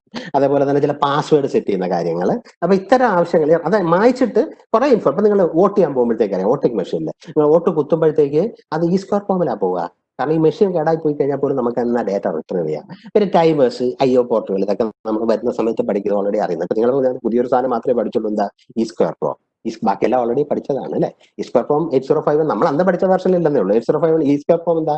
നമുക്ക് സ്ഥിരമായിട്ട് അവിടെ നിൽക്കണമെന്ന് തോന്നുന്ന തരം ഡേറ്റാസ് സ്റ്റോർ ചെയ്യാൻ വേണ്ടി അല്ലെ. പാസ്വേഡുകൾ, കിലോമീറ്റർ റീഡിങ്, പല കാര്യങ്ങളും. എനിക്കപ്പോ അങ്ങനെ അത് നിങ്ങൾ പ്രോഗ്രാമർ എന്നുള്ള രീതിയിൽ നിങ്ങൾക്ക് തോന്നുന്ന എന്ത് സാധനം, പക്ഷെ നമ്മൾ ഫ്രീക്വന്റ് ആയിട്ട് യൂസ് ചെയ്യില്ല. ഇതിന് ഒത്തിരി സമയം എടുക്കും E2 എഴുതാൻ. വോട്ട് ചെയ്യുമ്പോൾ നിങ്ങൾ കണ്ടിട്ടില്ലേ, വോട്ട് പ്രസ് ചെയ്ത് കഴിഞ്ഞാൽ അതിനകത്ത് റൈറ്റ് ചെയ്യാനായിട്ട് കുറച്ച് കീന്ന് കുറച്ച് അടിച്ചുകൊണ്ടിരിക്കും അല്ലേ. അപ്പൊ ഈ സ്ക്വപ്പം റൈറ്റ് ചെയ്യാൻ ഇത്തിരി സ്ലോയാ, പക്ഷെ അവിടെ കിടക്കും. പിന്നെ കമ്മ്യൂണിക്കേഷൻ പ്രോട്ടോകോളുകൾ ഉണ്ട് കേട്ടോ. ഇതിനകത്ത് എല്ലാം ഉണ്ട് കേട്ടോ. നമ്മൾ ഈ പറയുന്ന സാധനത്തിൽ നിങ്ങളെല്ലാം ഒന്നും പഠിക്കുന്നില്ലെങ്കിൽ നിങ്ങൾക്ക് വേണ്ട സാധനങ്ങൾ എല്ലാം ഉണ്ട്. UART അത് നമ്മൾ പഠിച്ചതാ. ആ ഒരു പ്രോട്ടോകോൾ ഞാൻ തന്നെ ക്ലാസ് എടുത്തതാ UARTനെ കുറിച്ചല്ലേ. അപ്പൊ അത് പഠിച്ചിട്ടില്ലെന്ന് പറയാൻ പറ്റില്ല, ഞാൻ തന്നെ പഠിച്ചു. നിങ്ങളത് കണ്ടില്ലെങ്കിൽ യൂട്യൂബിൽ അസാപ്പിന്റെ സൈറ്റിൽ ഓൾറെഡി ആ വീഡിയോ കിടപ്പുണ്ട്, അത് കയറി നോക്കി കഴിഞ്ഞാൽ അതെല്ലാം കാണാൻ പറ്റും. Okay, UART serial communication. SPI ഇതിനെക്കുറിച്ച് ഞാൻ അന്ന് പറഞ്ഞു കേട്ടോ. SPI ഒരു പ്രോട്ടോകോളാ, സീരിയൽ പെരിഫറൽ ഇന്റർഫേസ്. I2C ഐസികൾ തമ്മിൽ കമ്മ്യൂണിക്കേറ്റ്. ഇപ്പൊ മെമ്മറി എന്നൊക്കെ പറഞ്ഞാൽ എങ്ങനെ ഇരിക്കുമെന്ന് അറിയോ? മെമ്മറി ചിപ്പുകൾക്കൊക്കെ നിങ്ങൾ കണ്ടാൽ ട്രാൻസിസ്റ്റർ ആണെന്ന് വിചാരിക്കും. ആകെ 3 കാലം ഉണ്ടാവുള്ളൂ മെമ്മറി ചിപ്പുകൾ. ഒരെണ്ണത്തിൽ VCC കൊടുക്കും, ഒരെണ്ണത്തിൽ ഗ്രൗണ്ട് കൊടുക്കും, പിന്നെ ഒരു ലൈനിൽ കൂടെയാണ് നമ്മളിന്റെ ഡേറ്റ അങ്ങോട്ടും ഇങ്ങോട്ടും പോകും. ക്യാൻ, അത് നിങ്ങൾക്ക് വളരെ ഇൻട്രസ്റ്റ് ഉള്ള ഒരു സാധനമാണ് ക്യാൻ, കൺട്രോൾ ഏരിയ നെറ്റ്വർക്കിംഗ്. അതിനെക്കുറിച്ച് പറയുകയാണെങ്കിൽ വലിയ രസമാണ് കേട്ടോ. ഈ കാറുകള്, ഓട്ടോമോട്ടീവ്സ് മെജോറിറ്റി ഓട്ടോമോട്ടീവ്സ്, ഒരു ഓട്ടോമൊബൈൽ അല്ലെ ഓട്ടോമോട്ടീവ് ഒരു കാറിന്റെ ഒരു 50% സാധനങ്ങൾ ഇലക്ട്രോണിക്സ് കൺട്രോളാണ്. അപ്പൊ നിങ്ങൾ സമാധാനമായിട്ടുണ്ടാവും അല്ലേ? കാര്യം എന്താ, നിങ്ങൾ കുറച്ചുപേര് ഡിപ്ലോമ ഇലക്ട്രോണിക്സിൽ വന്ന് ചേർന്ന എന്താ, അയ്യോ എനിക്ക് മെക്കാനിക്കലായിരുന്നു വേണ്ടത്, അത് കിട്ടിയില്ല, അപ്പൊ പിന്നെ ഇലക്ട്രോണിക്സിൽ വന്നു. അപ്പൊ ഫൈനൽ ഇയർ ആയപ്പോഴെങ്കിലും ഞാനൊരു സന്തോഷകരമായ കാര്യം പറയട്ടെ. എന്താ, ഓട്ടോമോട്ടീവ്സിലുള്ള 60% ഭാഗങ്ങളും ഇലക്ട്രോണിക്സിലാണ്. ഇനിയിപ്പോ കുറച്ചും കൂടെ സന്തോഷം തോന്നുന്ന ഒരു കാര്യമാണ് പറയാം.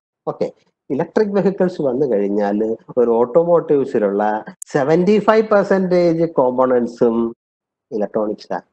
ഇലക്ട്രിക്കൽ ഇലക്ട്രോണിക്സ് ഒക്കെ നമ്മൾ സഹോദരങ്ങളാണ് കേട്ടോ, രണ്ടും ഒന്ന് തന്നെ. ഇലക്ട്രിക്കലി നിന്നാണ് ഇലക്ട്രോണിക്സ് എന്ന് പറയുന്ന ബ്രാഞ്ച് ഇവോൾവ് ചെയ്തത് കേട്ടോ. ഇതെല്ലാം ഇവിടുന്നാ വന്നേ, ഫിസിക്സിൽ നിന്നാ വന്നിരിക്കുന്നത് കേട്ടോ.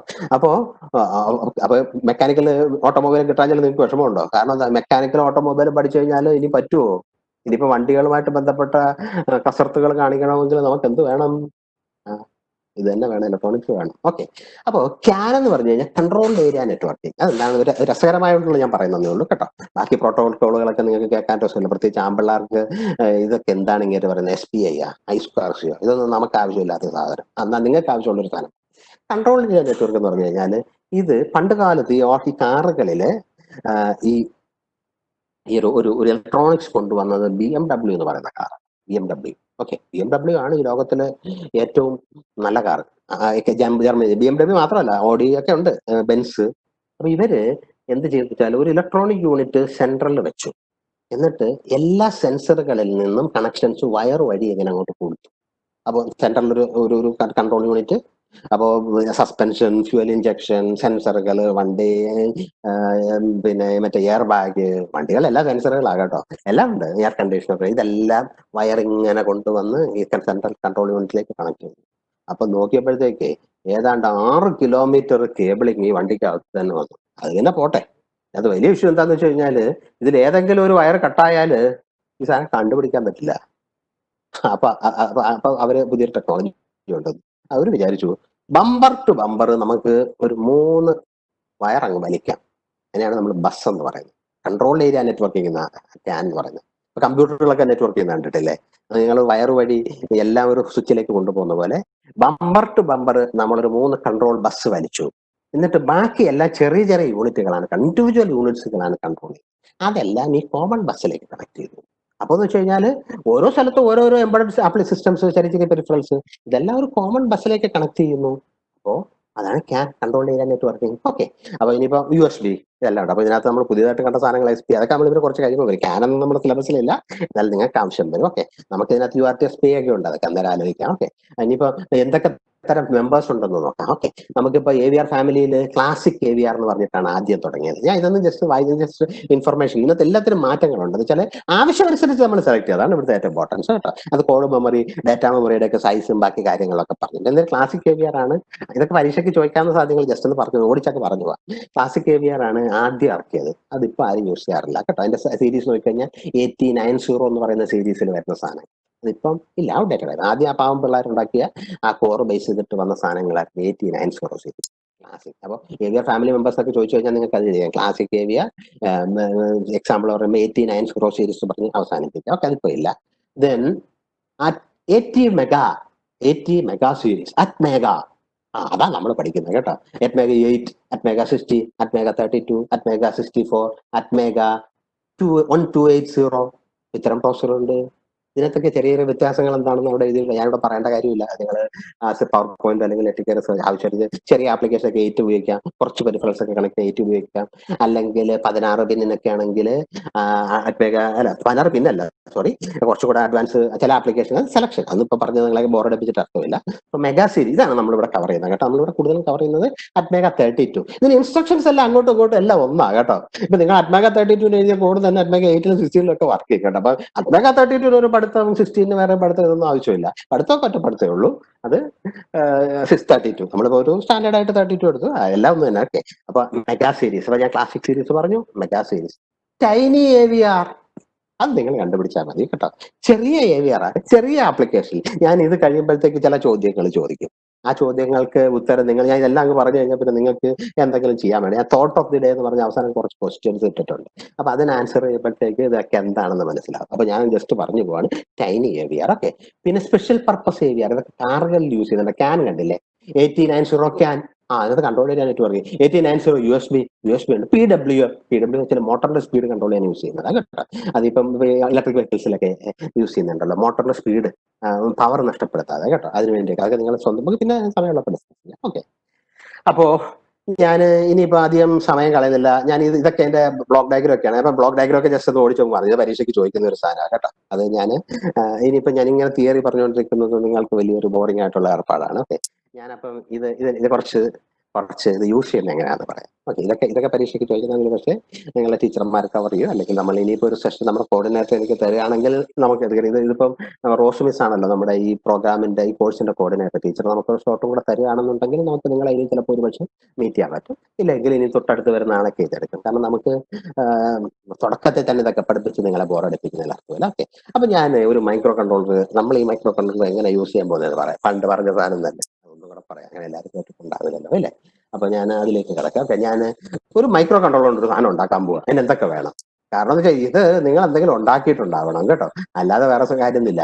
അപ്പോൾ ഞാൻ പതുക്കെ എന്റെ വീഡിയോ ഓഫ് ചെയ്യാം കേട്ടോ. കാരണം എനിക്ക് നിങ്ങളെ ഈ ഈ മോഡിലേക്ക് മാറുക.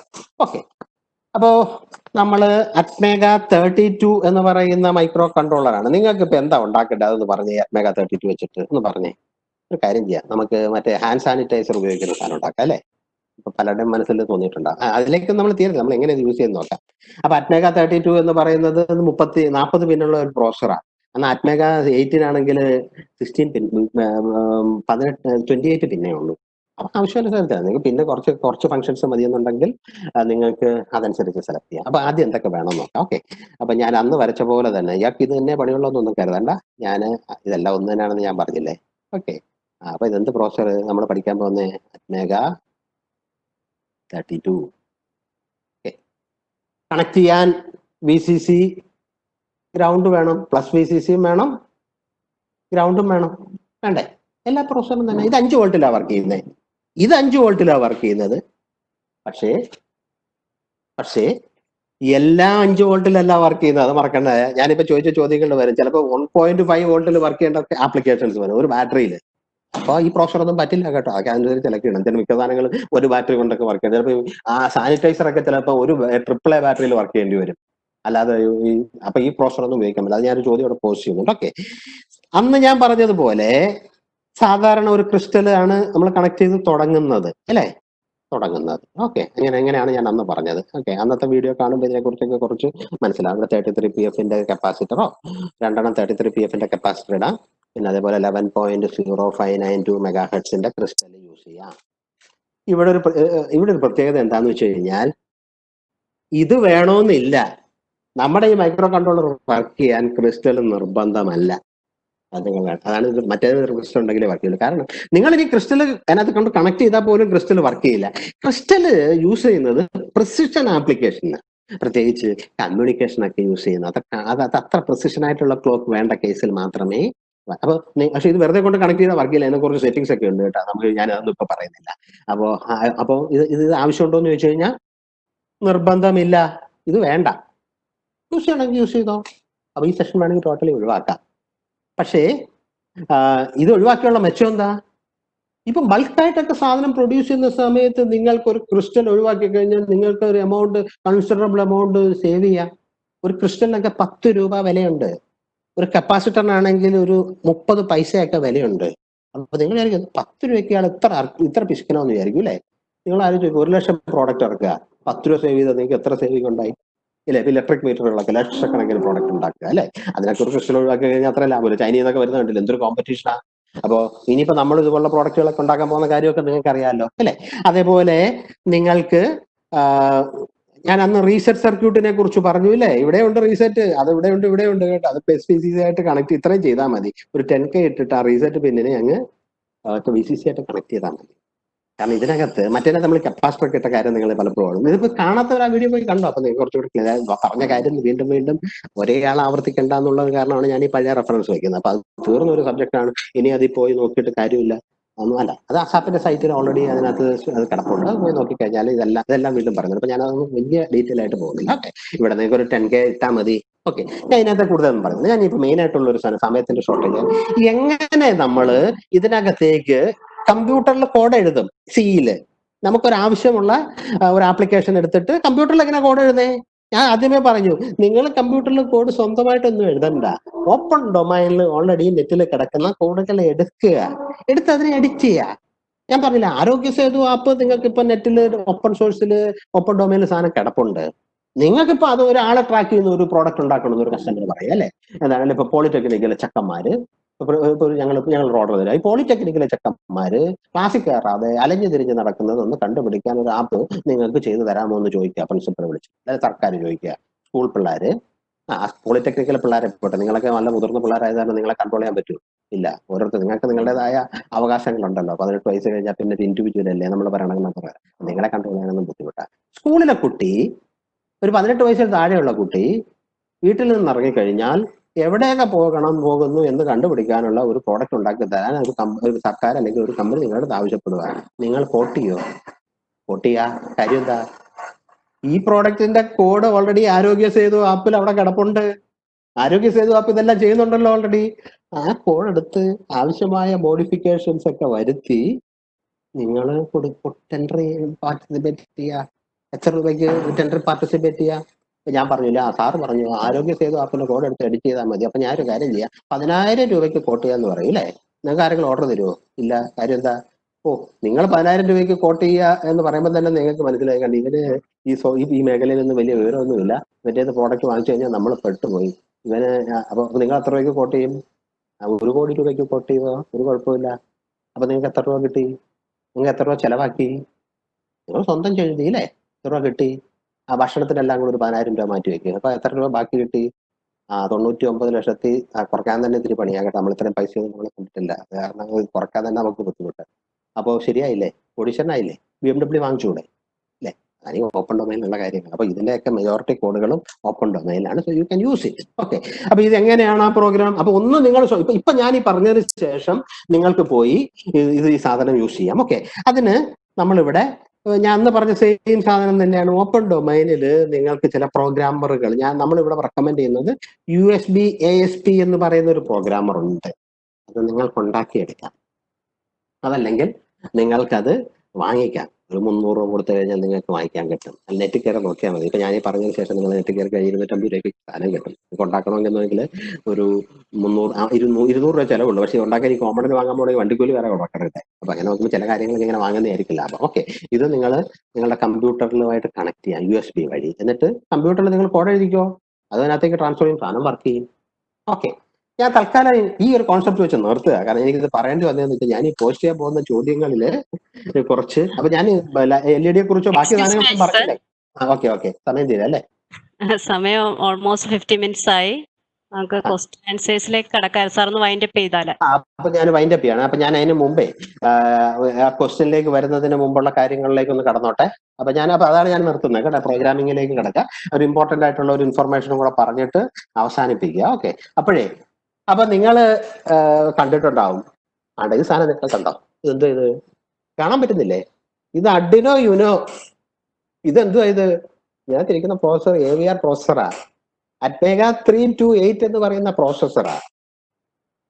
അപ്പൊ നിങ്ങൾ ഇത് ഓൾറെഡി യൂസ് ചെയ്തിട്ടുള്ള സാധനമാണ് ഇതൊക്കെ കേട്ടോ. അപ്പൊ അതേപോലെ അതിപ്പോ നിങ്ങളുടെ ചിപ്പ് പാക്കേജ് ഇത് അറ്റ്മേഗ 8 പോലെ അതിന്റെ ആ സെയിം ഫാമിലി ഇൻസ്ട്രക്ഷൻസ് ഒക്കെ സെയിം ആണ്. ഇത് തുടക്കം അല്ലെങ്കിൽ ഈ കോവിഡ് സമയത്ത് വെറുതെ വീട്ടിലിരിക്കുമ്പോഴത്തേക്ക് നിങ്ങൾക്ക് ഇതൊക്കെ യൂസ് ചെയ്ത് പഠിക്കുക കേട്ടോ. ഇത് തന്നെയാണ് അഡ്മിനോ, ഇത് തന്നെയാണ് അറ്റ്മേഗ. പക്ഷേ നമ്മൾ കുറച്ചുകൂടി പ്രൊഫഷണൽ ആയിട്ട് യൂസ് ചെയ്യുമ്പോൾ കുറച്ചുകൂടി പ്രൊഫഷണൽ ആയിട്ടാണ് ഇത്. ഞാൻ നേരത്തെ പറഞ്ഞില്ലേ, അഡ്മിനോ ആർക്ക് വേണ്ടിയാണ്? സ്കൂൾ പിള്ളേർക്ക് വേണ്ടിയാ. സ്കൂൾ പിള്ളേർക്ക് വേണ്ടിയുള്ള സാധനം നിങ്ങളെ പഠിപ്പിച്ചു കഴിഞ്ഞാൽ പറ്റുമോ? വളരെ അഡ്വാൻസ് ലെവല്. സ്കൂൾ പിള്ളേർക്ക് വേണ്ടിയുള്ള സാധനം കൊണ്ട് നിങ്ങൾക്ക് 1 കോടി രൂപ ഒരു പ്രോഡക്റ്റ് ഉണ്ടാക്കി ചോദിക്കാൻ പറ്റുമോ? പറ്റില്ല. അഡ്ഡിനോ ഉപയോഗിച്ച് നിങ്ങൾക്ക് ഒരു പ്രോഡക്റ്റ് ഉണ്ടാക്കാൻ പറ്റില്ല. മറിച്ച് AVR. അപ്പൊ അഡ്ഡിനോ കണ്ടില്ലേ, ഇതുണ്ട് അഡ്ഡിനോ ഡിയാണാഡോ, ഈ പല പാക്കേജിൽ അവൈലബിൾ ആണ് ഇതുപോലെ. ഓക്കെ, അപ്പോ ഞാൻ തൽക്കാലം വൈൻഡപ്പ് ചെയ്യാണ്. അപ്പൊ നിങ്ങൾ ഇത് ആദ്യമായിട്ട് യൂസ് ചെയ്യാൻ പോകുന്നതല്ല. അഡ്ഡിനോ യുനോയില് the processor that is inside Arduino Uno is ATmega. സന്തോഷമായില്ലേ അല്ലേ? ഇതിനപ്പുറം ഇനി എന്ത് വേണം? ഇത് എത്ര പിള്ളേർ ഈ അഡ്ഡിനോ യുനോ യൂസ് ചെയ്തിരിക്കുന്നത്? എനിക്ക് തോന്നുന്നു ഈ ഇരിക്കുന്ന മിടുക്കന്മാരിൽ ഒരു 70% ഇത് യൂസ് ചെയ്തിട്ടുണ്ടാകും. കോളേജിലൊന്നും പഠിപ്പിച്ചിട്ടുണ്ടാവില്ല. കാരണം അത്ര ഇന്റലിജന്റ് ആണ് ഈ പോളിടെക്നിക് പിള്ളേർ കേട്ടോ. അത് നിങ്ങൾ മറക്കാം. നിങ്ങൾ വിചാരിക്കുക ഞങ്ങളൊന്നും അല്ല. ഇപ്പം ലോകത്ത് നമ്മുടെ സ്റ്റേറ്റിൽ ഏറ്റവും മിടുക്കൻ പോളിടെക്നിക്കിലെ പിള്ളേർ. കാരണം നിങ്ങൾ റിയൽ മെറിറ്റ്. അപ്പോൾ ഞാൻ അവസാനിപ്പിക്കുന്നതിന് മുമ്പേ ഞാൻ നിങ്ങൾക്ക് ഒരു 6 ചോദ്യം ചിന്തിക്കാനായിട്ട് 6 ചോദ്യം തരിക. ഓക്കെ, ഈ 6 ചോദ്യം നിങ്ങൾ ചിന്തിക്കുക. എന്നിട്ട് ഒരുപക്ഷെ ടീച്ചർ ചിലപ്പോൾ പറയും ഇതിന് ആൻസർ എഴുതി നാളെ വെക്കാൻ പറയും കേട്ടോ. എന്തിനാ വെക്കാൻ പറയുന്നതെന്ന് അറിയോ? ഇത് എത്ര പേര് ഇത് അറ്റൻഡ് ചെയ്തിട്ടുണ്ടെന്ന് അറിയാനാ കേട്ടോ. ഇതങ്ങനെ വലിയ എഴുത്തൊന്നും ഉള്ള കാര്യമല്ല. ഇത് സിമ്പിളായിട്ട് നിങ്ങളിങ്ങനെ ഇപ്പം വൈകിട്ട് ഇപ്പം ചായ ഉച്ചയ്ക്ക് ചോറിനായിരിക്കുമ്പോൾ ആലോചിച്ചാൽ മതി ഓരോ ക്വസ്റ്റൻ എടുത്തിട്ട്. എന്നിട്ട് അല്ലെ അടുത്ത ആളുടെ അടുത്ത് ചോദിച്ചോ, നോ ഇഷ്യൂ. എടാ ഈ സാറ് പറഞ്ഞു ഒന്നാമത്തെ ക്വസ്റ്റ്യന്റെ ആൻസർ നിനക്ക് അറിയാവോ? No issue. അവൻ പറഞ്ഞു സാറേ ഇന്ന പ്രൊഫസറാ. കുഴപ്പമൊന്നുമില്ല. കാര്യം എന്താ? ഇത് നിങ്ങൾക്ക് ഇൻഫർമേഷൻ കൊടുക്കാന്നല്ല. നമ്മൾ നിങ്ങളെ ഇനിയിപ്പോ ഈ കോവിഡിന്റെ സമയത്ത് വീട്ടിൽ കുത്തിയിരുത്തി അസൈൻമെന്റ് എഴുതിക്കുക എന്നുള്ള ഉദ്ദേശമൊന്നും നമുക്കില്ല കേട്ടോ. ഓക്കെ, പക്ഷെ അറ്റൻഡൻസ് എടുക്കണ്ടേ? അപ്പൊ ആദ്യത്തെ ചോദ്യം എന്ന് വെച്ചാൽ, ഒന്നാമത്തെ ചോദ്യം ഞാൻ നേരത്തെ പറഞ്ഞു 1.5 വോൾട്ട് ട്രിപ്പിൾ അല്ലെങ്കിൽ ഡബിൾ എ ബാറ്ററിയിൽ വർക്ക് ചെയ്യണം നിങ്ങളുടെ പ്രോഡക്റ്റ്. നിങ്ങൾ ഈ പറഞ്ഞതിൽ ഏത് പ്രോസസ്സർ ഉപയോഗിക്കും? ഞാൻ എന്തൊക്കെ പ്രോസസ്സർ പറഞ്ഞു? Classic AVR, ATmega, AT tiny, പിന്നെ സ്പെഷ്യൽ ഫംഗ്ഷൻ, അത്ര അതിനകത്ത് ഏത് നിങ്ങൾ സെലക്ട് ചെയ്യും?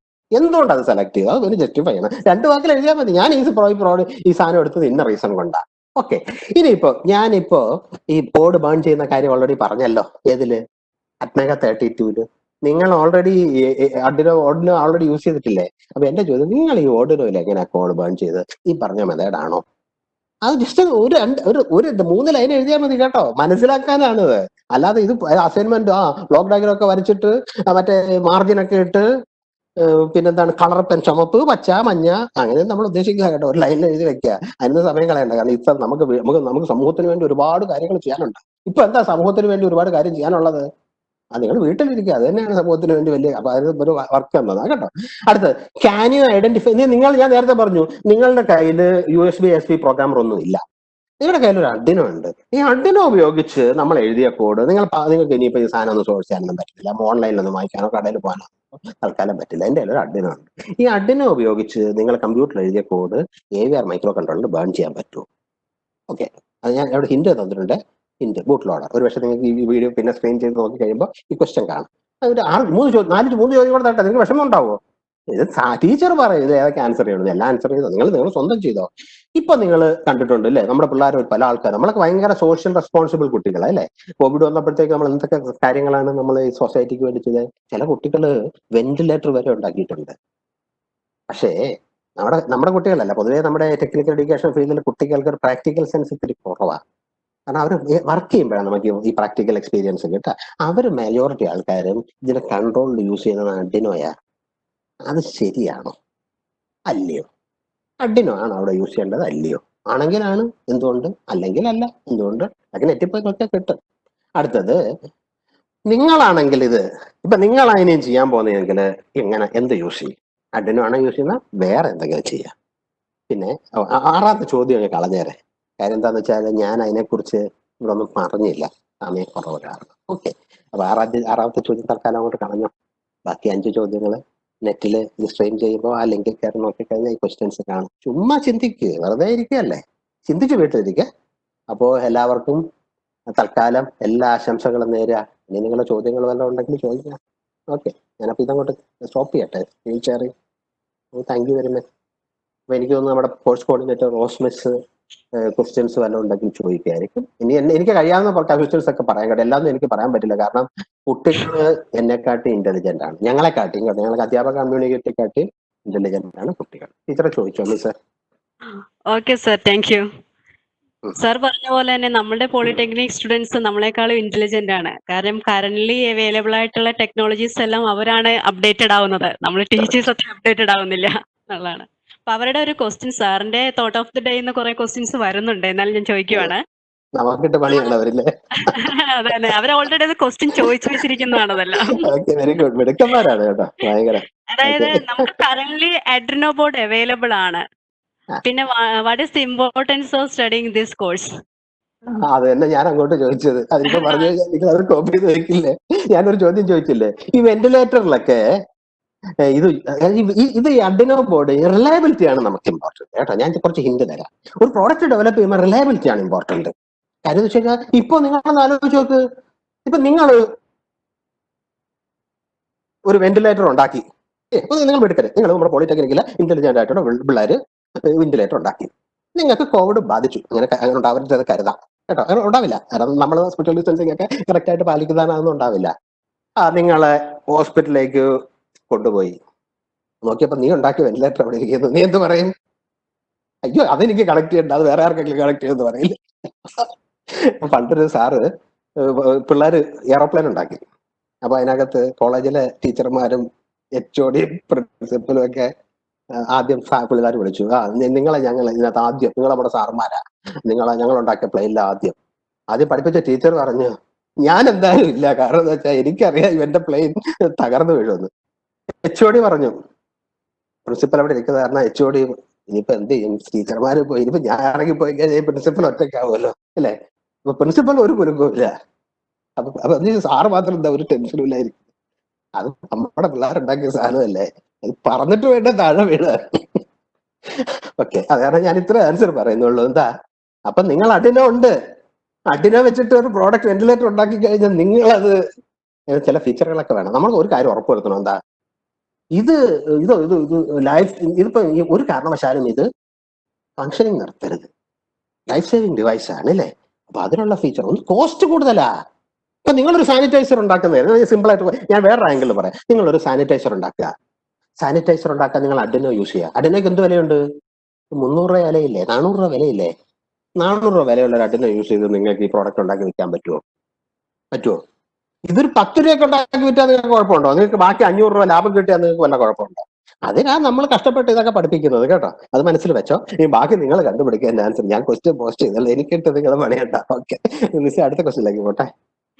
ഓക്കെ, ഈ സെയിം ടൈപ്പ് ഓഫ് ക്വസ്റ്റ്യൻസ് കുറെ വന്നിട്ടുണ്ട്. അതായത് ഒരു ആപ്ലിക്കേഷനിൽ നമ്മൾ Adreno AVR micro controller choose ചെയ്യുമ്പോൾ എന്തൊക്കെ ഫീച്ചേഴ്സ് ആണ് മെയിൻലി കൺസിഡർ ചെയ്യേണ്ടത്? നമുക്ക് എന്താന്ന് വെച്ച് കഴിഞ്ഞാല്, നിങ്ങൾ കഴിഞ്ഞ ഒരു പ്രോസസർ പഠിച്ച പോലെ അല്ല, ഇതിനകത്ത് എല്ലാം ഉണ്ട്. എല്ലാം ഉണ്ട്. ഞാൻ പറഞ്ഞില്ലേ, പ്രോട്ടോകോൾസിനെ കുറിച്ചും, എയർ കണ്ടീഷണർ, ഇലക്ട്രിക് വെഹിക്കിൾസ് ആണെങ്കിൽ അതിനകത്ത് PWM വേണം. അത് നമുക്ക് ഈ സെഷനിൽ ഇൻട്രൊഡക്ടറി സെഷനിൽ പറയാൻ പറ്റില്ലല്ലോ. ഇനി ഒരു അവസരം കൂടി കിട്ടിക്കഴിയുകയാണെങ്കിൽ ഞാൻ അത് റോസ് മിസ്സിന്റെ എന്നെ വിളിച്ച് ക്വസ്റ്റ്യൻസ് ഒക്കെ ചോദിക്കുന്നില്ല, ആ മിസ്സാണ് ഇതൊക്കെ തീരുമാനിക്കുന്നത് കേട്ടോ. അപ്പൊ ആ മിസ് നമുക്കൊരു അവസരം തന്നു കഴിഞ്ഞാൽ ചിലപ്പോൾ ഒരു സെഷനും കൂടെ എടുക്കും. അപ്പൊ സമയം ഉണ്ടെങ്കിൽ നമുക്ക് കുറച്ചും കൂടി ഇതാ പറയാം. ഇല്ലെങ്കിൽ നിങ്ങളൊരു കാര്യം ചെയ്യും, അങ്ങനെ സംശയം ഉണ്ടെങ്കിൽ എന്റെ നമ്പർ ടീച്ചർമാരുടെ അടുത്ത് വിളിച്ചാൽ മതി. പക്ഷെ ഒരു കാര്യം, മിസ് കോൾ വിടരുത് കേട്ടോ. മിസ് കോൾ വിട്ട് കഴിഞ്ഞാൽ തിരിച്ചു വിളിക്കുന്ന പടൊന്നും എനിക്കില്ല കേട്ടോ. പിന്നെ അതേപോലെ ക്ലാസ് എടുക്കുന്ന സമയത്തൊക്കെ ഒഴിവാക്കുന്നതാണ് നല്ലത് കേട്ടോ. അപ്പൊ അത് കാരണം അങ്ങനെയുള്ള നിങ്ങൾ പ്ലാൻ ചെയ്യേ. ബിലീവ് മീ, നിങ്ങൾ ലോകത്തുള്ള എന്തൊരു സാധനവും പ്ലാൻ ചെയ്യും ഈ നോളജ് വെച്ചിട്ട് കേട്ടോ. എന്നിട്ട് എന്നെ കോൺടാക്ട് ചെയ്യും, ഞാൻ ഹെൽപ്പ് ചെയ്യാം.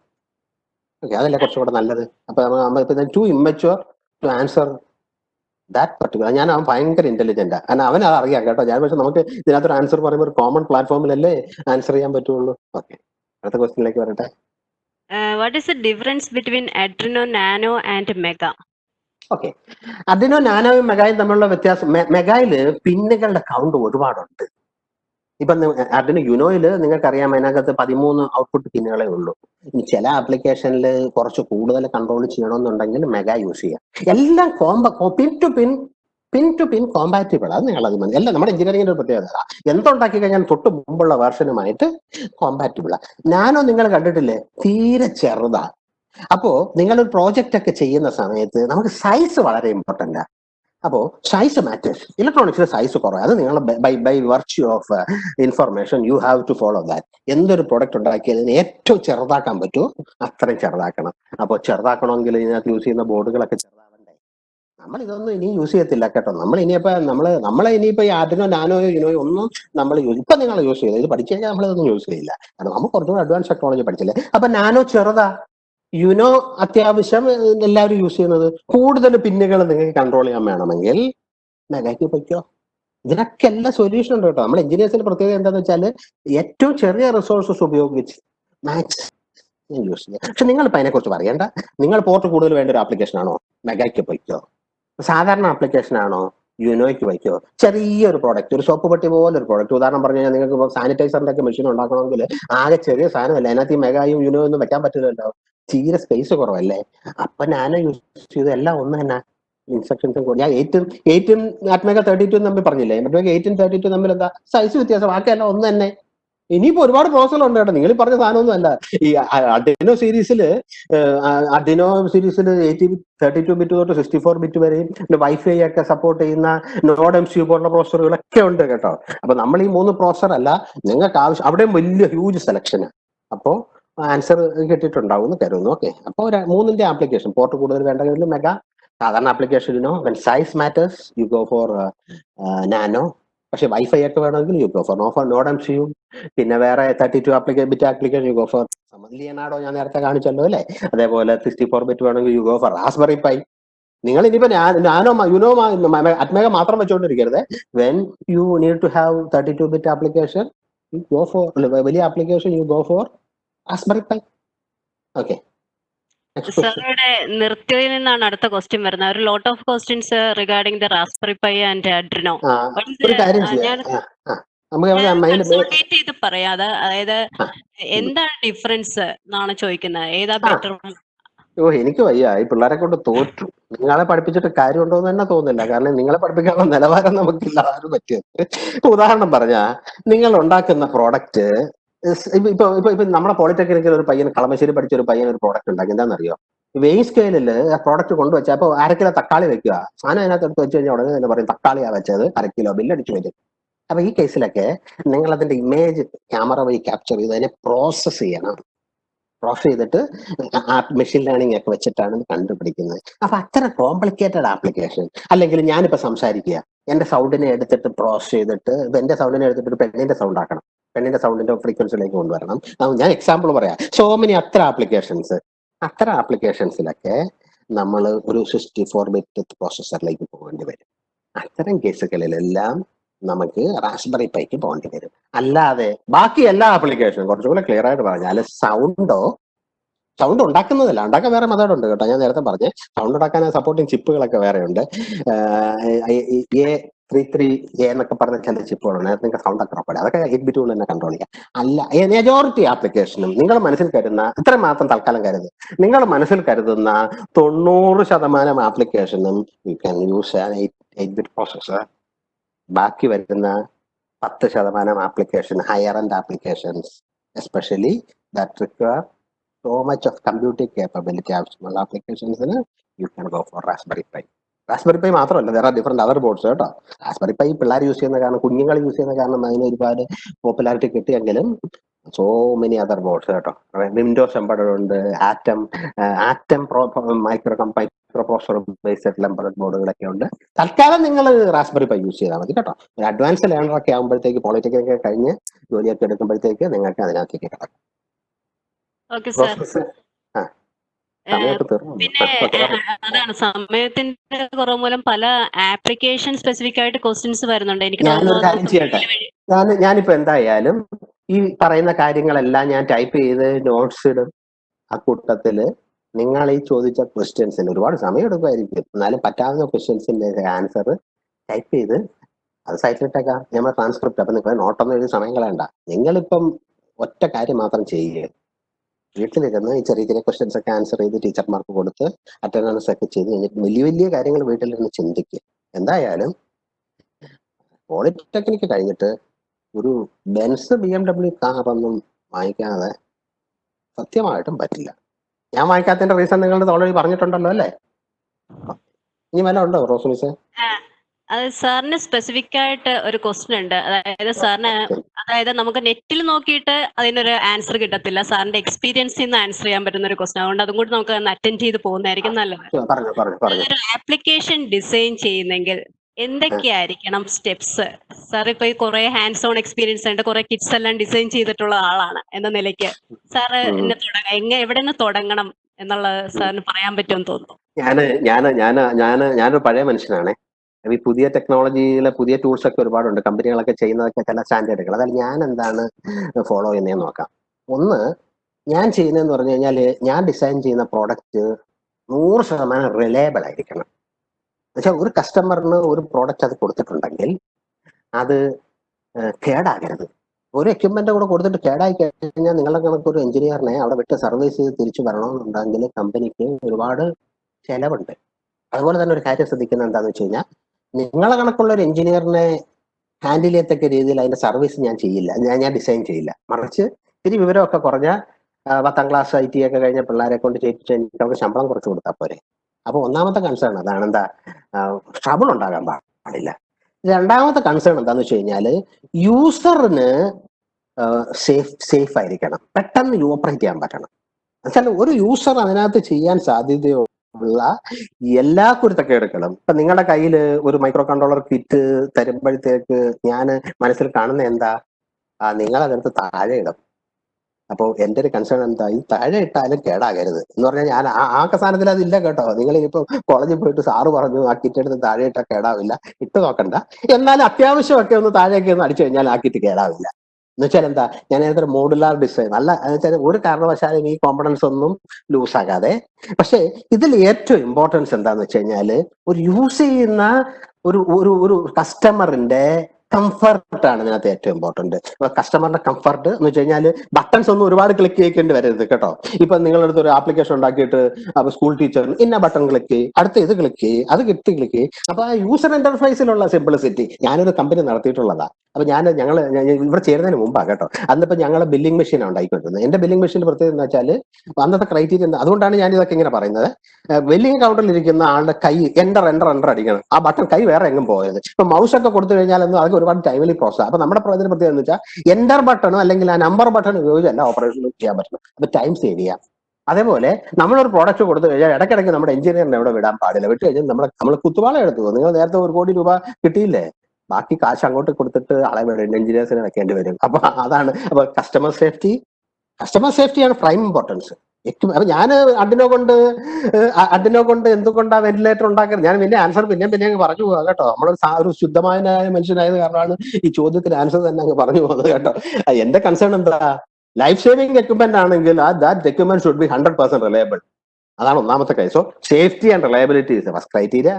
Easiness in operating the software, hardware, what ever it means. ഒരുപാട് ബട്ടൺസ് ഒന്നും കൊടുത്ത് കസ്റ്റമറിനെ കോംപ്ലിക്കേറ്റ് ചെയ്യാൻ പറ്റില്ല. മൂന്നാമത്തെ ഏറ്റവും ഇമ്പോർട്ടൻസ് എന്താ, it should work trouble free for ever. ഒരു സാധനം കൊടുത്തു കഴിഞ്ഞാൽ അതിന്റെ ലൈഫ് ടൈം, ഇപ്പൊ അങ്ങനല്ലേ, നിങ്ങൾ ഒരു പ്രോഡക്റ്റ് വാങ്ങിച്ചു കഴിഞ്ഞാൽ കമ്പനി 100% പറയാണ് ലൈഫ് ടൈം വാറണ്ടി അല്ലേ. അപ്പൊ അത്ര കോൺഫിഡന്റ് ആണ്. ആ കോൺഫിഡൻസ് ആണ്. അതാ ഞാൻ പറഞ്ഞത്, ഇതെല്ലാം ഒരു ഓണ്ടർപ്രണർ ആകുമ്പോഴത്തേക്കുള്ള ഒരു പെട്ടെന്ന് പോയ ഒരു ഓണ്ടർപ്രണർ ആകുമ്പോഴത്തേക്കുള്ള കുഴപ്പം എന്താണെന്ന് വെച്ച് കഴിഞ്ഞാൽ, നമ്മൾ ഈ കസ്റ്റമർ നീഡിന് ഉള്ള നമുക്ക് ഈ കസ്റ്റമർ എന്താ വേണ്ടത്, നമുക്കിപ്പോ പോളിടെക്നിക് പഠിച്ചിറങ്ങുന്ന എനിക്കോ ഞാനീ പറയുന്ന കസ്റ്റമർക്ക് ഒരുപാട് കാലം മുമ്പുള്ള കസ്റ്റമറാണ് കേട്ടോ. ഇപ്പോഴത്തെ കസ്റ്റമേഴ്സിന്റെ റിക്വയർമെന്റ് ഒക്കെ വളരെ വിചിത്രവും വ്യത്യസ്തമാണ്. ഓക്കെ, അപ്പൊ ഒരു എക്സ്പോഷർ വേണം. സോ നിങ്ങളുടെ മനസ്സിൽ എപ്പോഴും എന്താ വേണ്ടേ, ഞാനൊരു ഓണ്ടർപ്രണർ ആവും. എപ്പോഴാ നിങ്ങൾ എവിടെങ്കിലും പോയി വർക്ക് ചെയ്ത് എപ്പോഴും മനസ്സിൽ ഓണ്ടർപ്രണർ ആകണം, ബെൻസ് കാർ വാങ്ങിക്കണം. എല്ലാവരും അല്ല കേട്ടോ, നിങ്ങളുടെ പാഷനാണ്. എന്റെ കണക്ക് പാഷനാണ് നിങ്ങളുടെ അൾട്ടിമേറ്റ്. നിങ്ങൾ സന്തോഷം ജോലിയിൽ കണ്ടെത്താണെങ്കിൽ നിങ്ങൾ ബെൻസ് കാർ ഒന്നും വാങ്ങിക്കണ്ട. നിങ്ങൾ B A teacher or you find passion in any job that you get. ഞാൻ പറഞ്ഞില്ലേ, ഞാൻ നിങ്ങളുടെ അടുത്ത് സംസാരിക്കുന്ന എന്റെ മുഖം കണ്ടില്ലേ, എന്ത് സന്തോഷമാ അല്ലേ. അപ്പൊ ഞാൻ ജീവിതകാലം മുഴുവൻ ഇങ്ങനെ സന്തോഷത്തിൽ ജീവിക്കുകയല്ലേ. Passion is very important. Money comes next കേട്ടോ. അപ്പോ go work somewhere, be an entrepreneur, because we need to give job opportunities to ഞങ്ങൾ പഠിപ്പിച്ചിട്ട് ബാക്കി കുട്ടികൾക്ക് ജോലി കിട്ടണ്ടേ. അപ്പം എന്തായാലും definitely we need to be an entrepreneur. മനസ്സിലായില്ലേ? സേഫ്റ്റി, ഇതൊക്കെയാണ് ഒരു ബേസിക് ക്രൈറ്റീരിയ. അത് മനസ്സിൽ വേണം കേട്ടോ. ഓക്കെ സാർ, സമയം ഒരു പ്രശ്നമായതുകൊണ്ട് നമുക്ക് എല്ലാ ക്വസ്റ്റ്യൻസും ആൻസർ ചെയ്യാൻ പറ്റില്ല. നമുക്ക് ഓക്കെ അതിന് ഓക്കെ വേണമെങ്കിൽ അതിന്റെ ആൻസർ അവർക്ക് പേഴ്സണലായിട്ട് അയച്ചു കൊടുക്കുക, മെയിലെയോ ചെയ്യാം എന്ന് എനിക്ക് തോന്നുന്നു. തീർച്ചയായിട്ടും ചെയ്യാം. കഴിഞ്ഞ കഴിഞ്ഞ തവണത്തെയൊക്കെ ഞാൻ ചെയ്തിട്ടുണ്ട്. എന്തായാലും നിങ്ങളെ മീറ്റ് ചെയ്യാൻ പറ്റിയതിനുള്ള സന്തോഷം അറിയാണ്. കോഴ്സ് കോർഡിനേറ്റർ റോസ് മിസിന്റെ അടുത്ത് പിന്നെ സിറ്ററിന്റെ അടുത്തൊക്കെയുള്ള പ്രത്യേക നന്ദി. ഇത്രയും മിടുക്കർ പിള്ളേരുമായിട്ട് ഇന്ററാക്ട് ചെയ്യാൻ കിട്ടിയ ഒരു അവസരം നമ്മളെ സംബന്ധിച്ച് വലിയ കാര്യമാണ്. അപ്പൊ അതിനുള്ള നന്ദി അറിയിക്കുക. Thank you. ഓക്കെ, അതുപോലെ തന്നെ സാറിന് കുറേ താങ്ക്സ് മെസ്സേജസ് ചാറ്റിൽ വന്നിട്ടുണ്ട്. വളരെ വെരി സൂപ്പർ ഗുഡ്. ക്ലാസ്, നമുക്ക് ഇപ്പോഴേ കമന്റ്സ് ചാറ്റിൽ കിട്ടിയിട്ടുണ്ട്. അതുപോലെ ഞാൻ ലിസണർ എന്നുള്ള രീതി ഞാനും പറയാണ്, ഒരു വണ്ടർഫുൾ സെക്ഷൻ ആയിരുന്നു ഇത്. Okay, thank you wonderful very much. Section. Thank you very much sir. Okay okay. Thank you.